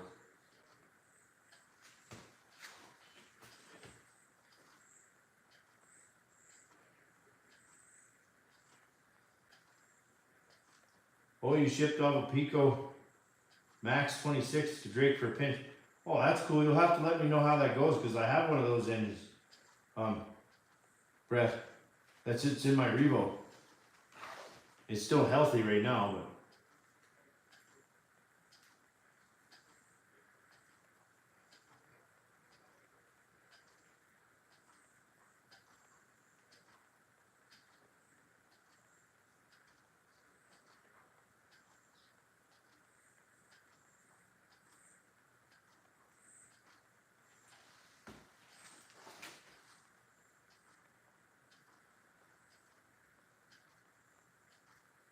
You're gonna do the Nova 24 for your buggy? Oh, that'd be all right. I noticed the Nova stuff is coming down in price, which kind of scares me. Like some of that stuff is really dropped through the floor. The one I ordered for my birthday, I actually ordered a brand new Reds R5R. So we'll see how that goes.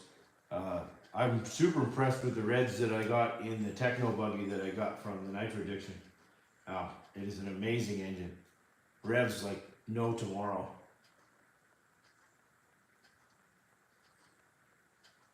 Yeah, I know Nova's the new Nova Rossi, but it came out super duper overpriced, and then all of a sudden now there's a whole bunch of clearance models and cheaper models and stuff, which kind of makes me concerned. Hopefully they survive.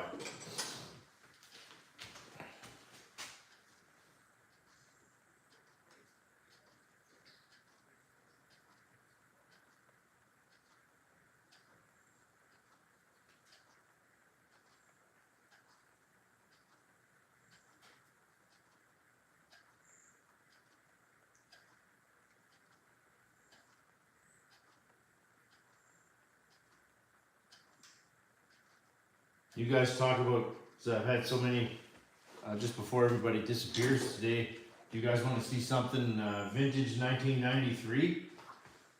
It's super cool, you don't see it very often.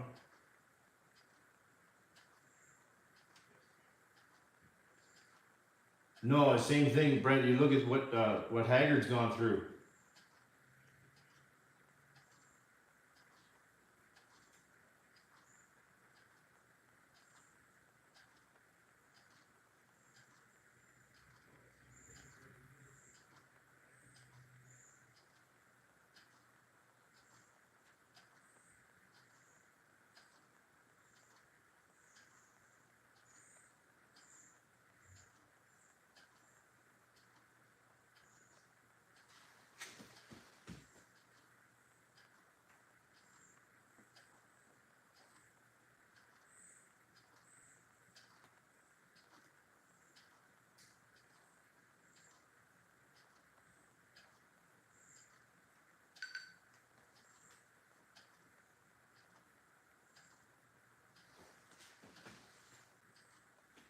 I'll grab something that a lot of you haven't seen before.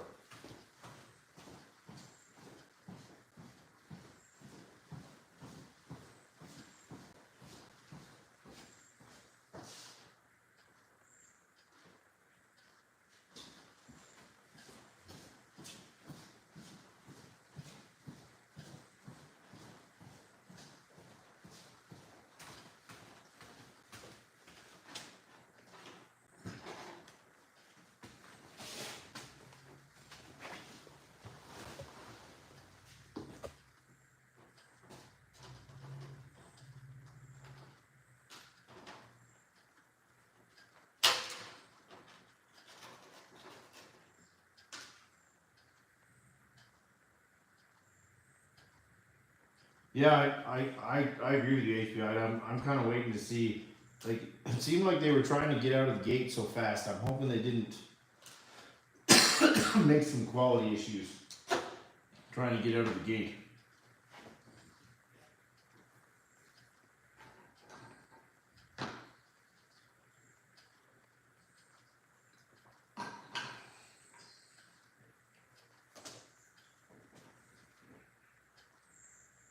So this, I figured you guys would like to see this. I showed it a while ago on one of my other lives, and I keep toying with getting rid of this thing, but I can't bring myself to do it. It's just it's one of these things. It's just a super rare. This is a 1993 Pico Genesis pan car from Italy, and it's a super rare car. They only made 2,500 of these for the world, so they didn't make a lot of them. I almost sold it last year to people in Europe. It was going to go to Switzerland, and I couldn't. I backed out. I just couldn't bring myself to sell it because me and my wife had driven an ungodly distance to get this thing, and I just never. I couldn't, like I said, couldn't bring myself to get rid of it. So it's it's a super cool kit. It's all aluminum. There's no plastic anywhere except for like the bumpers and maybe the battery holder, things like that. This is the original engine. It's a Pico .21 8-port on-road engine. The tires are fucked. That's the only reason I don't drive it anymore now. I got it up to about 80 miles an hour and the fucking tires exploded. These are actually made from yoga blocks that I made them just for display purposes so that it had tires to sit on. It actually has, these little shocks have nitrogen valves in them to actually charge them. You know, for back in the day, this was an amazing piece of work. It has a 3-speed transmission. Like I said, all aluminum, no plastic. Everything's metal, everything's heavy, really well made. The carburetor's massive. The engine is super stout. You see the transmission there. Belt drive, it is 4-wheel drive, which is pretty cool. I'm gonna let you see it. I'll give it a slow spin.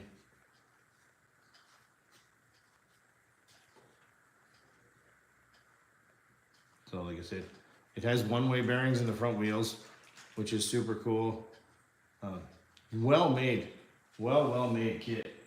Just such a sin that, like I said, I found tires for it in Portugal that I need to order for it. It's dirty, I can't believe I put it away like that.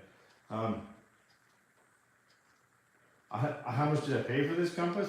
Well, I actually traded, I know we talked about electric stuff earlier. I traded one electric kit that I had to a collector in Edmonton and gave $400 for this thing. So it's not, because it is a collector's piece. It is rare. It is something you'll never find again. That's the reason I won't sell it, is because I know if I sell it, it has to go to the right home, and it has to. It's the only shelf queen I have, pretty much. I would drive it. I would actually drive it if I could find tires that weren't $1 million.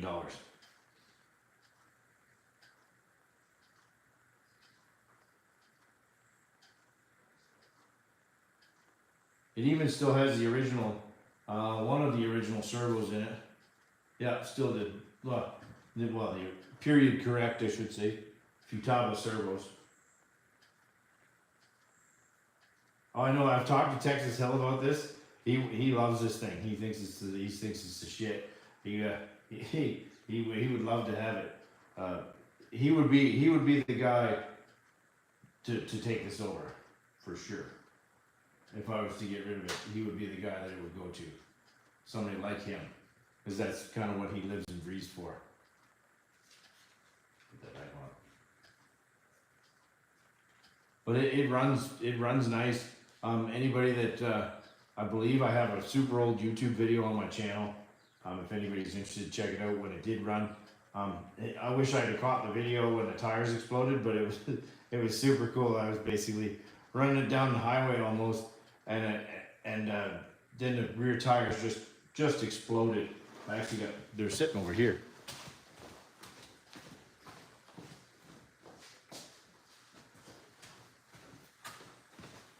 Here's the original rear tire.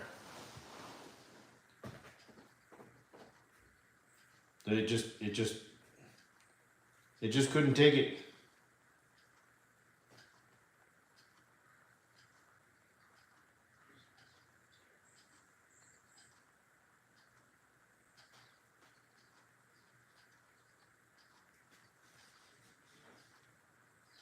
I think it's cool. It even still says it has like Pico and Gate engraved in places. You know. Genesis is the chassis, Pico is the engine. It was a joint venture between the two. So like I said, it's a super cool bit of kit. I wish I had caught it, Compass. It would have been super cool.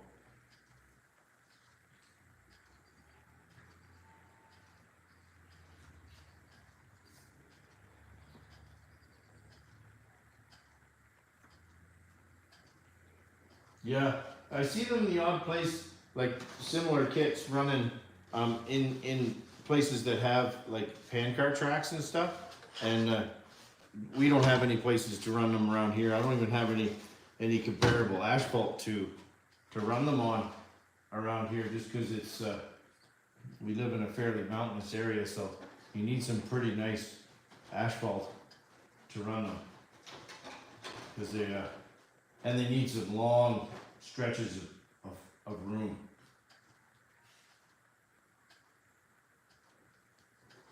Yeah, that'd be cool. Shadow box. I thought about just straight up taking this one in the house, just because it doesn't. I could give it a really good clean this winter, and just bring it in the house, because it'll never get run anymore. I could give it a good straight up decommissioned clean and put on a shelf or in a glass case or something.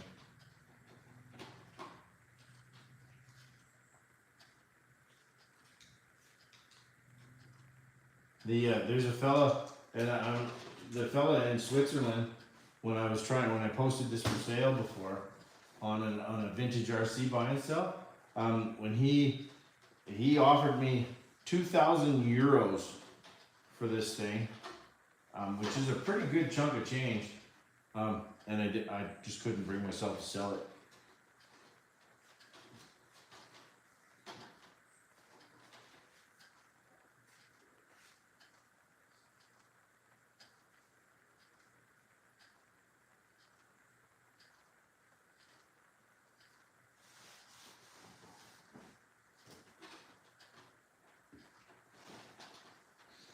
One of these days I'll fire this up on a live just so you guys can hear it. It's pretty cool.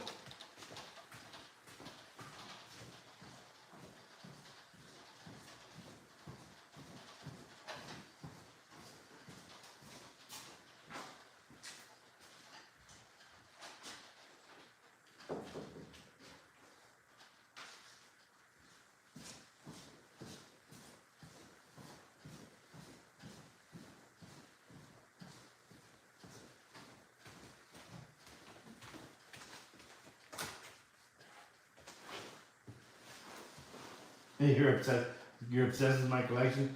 Do you guys want to do maybe before we end this today? What time is it? 4 o'clock. We're gonna wrap this up soon. Did you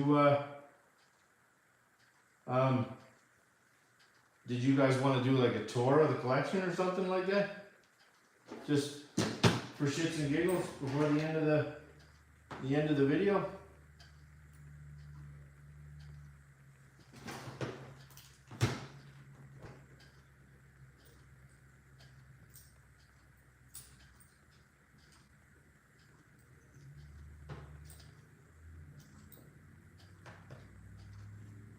Okay, we'll give her a go.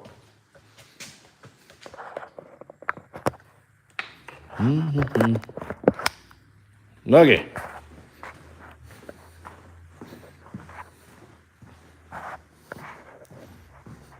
We'll start up here. This is my Jados. So I made sure I collected all the different versions. Like that's the first version, Jado. Obviously the tires aren't original. Second version, and then this is the newest one. I run these, I put these little parts tags on so I know what fuel I put in them the last time, because I have so many. This is my one and only HSP buggy, which is a horrendous piece of shit. This is my Revo with the Pico 0.26 max. You can see it in there. There's my T-Max 3.3, the newer style one. That's one of my Sen 7.7s. That's my other Sen 7.7. There's my MGT 8.0 with the 8.0, and it's all original except for the rear tires. They exploded, so I had to replace them. That's my MGT 4.6 with all the GRP add-on stuff, aluminum shit. There's my MGT 8.0 that I used in Rinks' speed challenge with the F4.6. That's my MGT Mini 3.0. I wanted to try and get all of them. This is one of my Jammin' Truggies with the green axial head in it. This is my other Jammin' Truggy with the big red. Yeah, the one with the big red. That's my MGT that we did last week with the SH P3. There's my other 8.0. Body's kind of hatched on that one. Rest of the truck's in pretty good shape. There's my MGT 0.21. I wanted to make sure I got all the variations. There's my Savage 25. My Savage 4.6. That's identical to the one that John got from me. That's the twin. That one is brand new. Like I broke that in, drove it twice, and it sits here. And once a year I fire it up and kind of take it out, take it for a burn. But it's like, as you can see, look at the frame. It's perfect. And the body is pristine. Even the original radio gear. This is my Nitro Fortec with the original Pro 15, still with the Easy Start. That's my WR8 with the G3.0. It's my Savage XL with the K5.9. That is my Losi 8T. I got that one brand new. That was a anniversary gift. There's one of my Hyper 7s. There's my Pirate, my Offna Pirate with paddle tires. That is my Kyosho MP9, my Losi 8 buggy. This is my Serpent SRX8, my Mugen MBX8. This is a Thunder Tiger S3, which is pretty rare. Of course, everybody recognizes the Techno. And then my Losi Truggy, or a Muggy, I guess it would be, with the spoiler and everything else on it. There's my LRP powered Hyper 7. My other, all original, except for the engine, Hyper 7 with the OS VG30. There's my other Thunder Tiger EB4. My DBX, Kyosho DBX. One of my Hyper 8s. Another one of my Hyper 8s. Both of these that I got from the same racer. These were retired Pro kits. They both have OS Speed engines in them with OS pipes. That is my, oh my God, I'm drawing a blank. That's my Lightning, Hot Bodies Lightning. This is my Acme buggy. I think it's Condor. And this is my Offna MBX. That one is all original, even the tires. The only thing that's not original in that thing is the radio and the air filter. That is my, up there, that's my Aftershock. That thing is mint. And that's almost all original as well. Even the radio gear, first gen digital radio. My 10T, the Pico we just saw, my RS4 Evo 3, and my my RC10T GT. Those are my spare bodies up there. There you go, guys. That's my collection in a nutshell. Yeah. And then, and I forgot that one. It's up there. Everybody's got to have one screwed to the ceiling.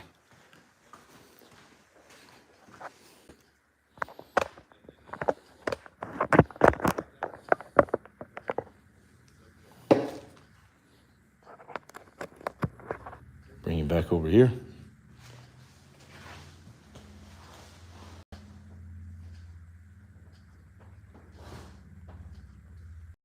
Oh, thanks, John. I appreciate that. If you think that one's good, man, you should see that other one. You'd be surprised. It's like it just came out of the box.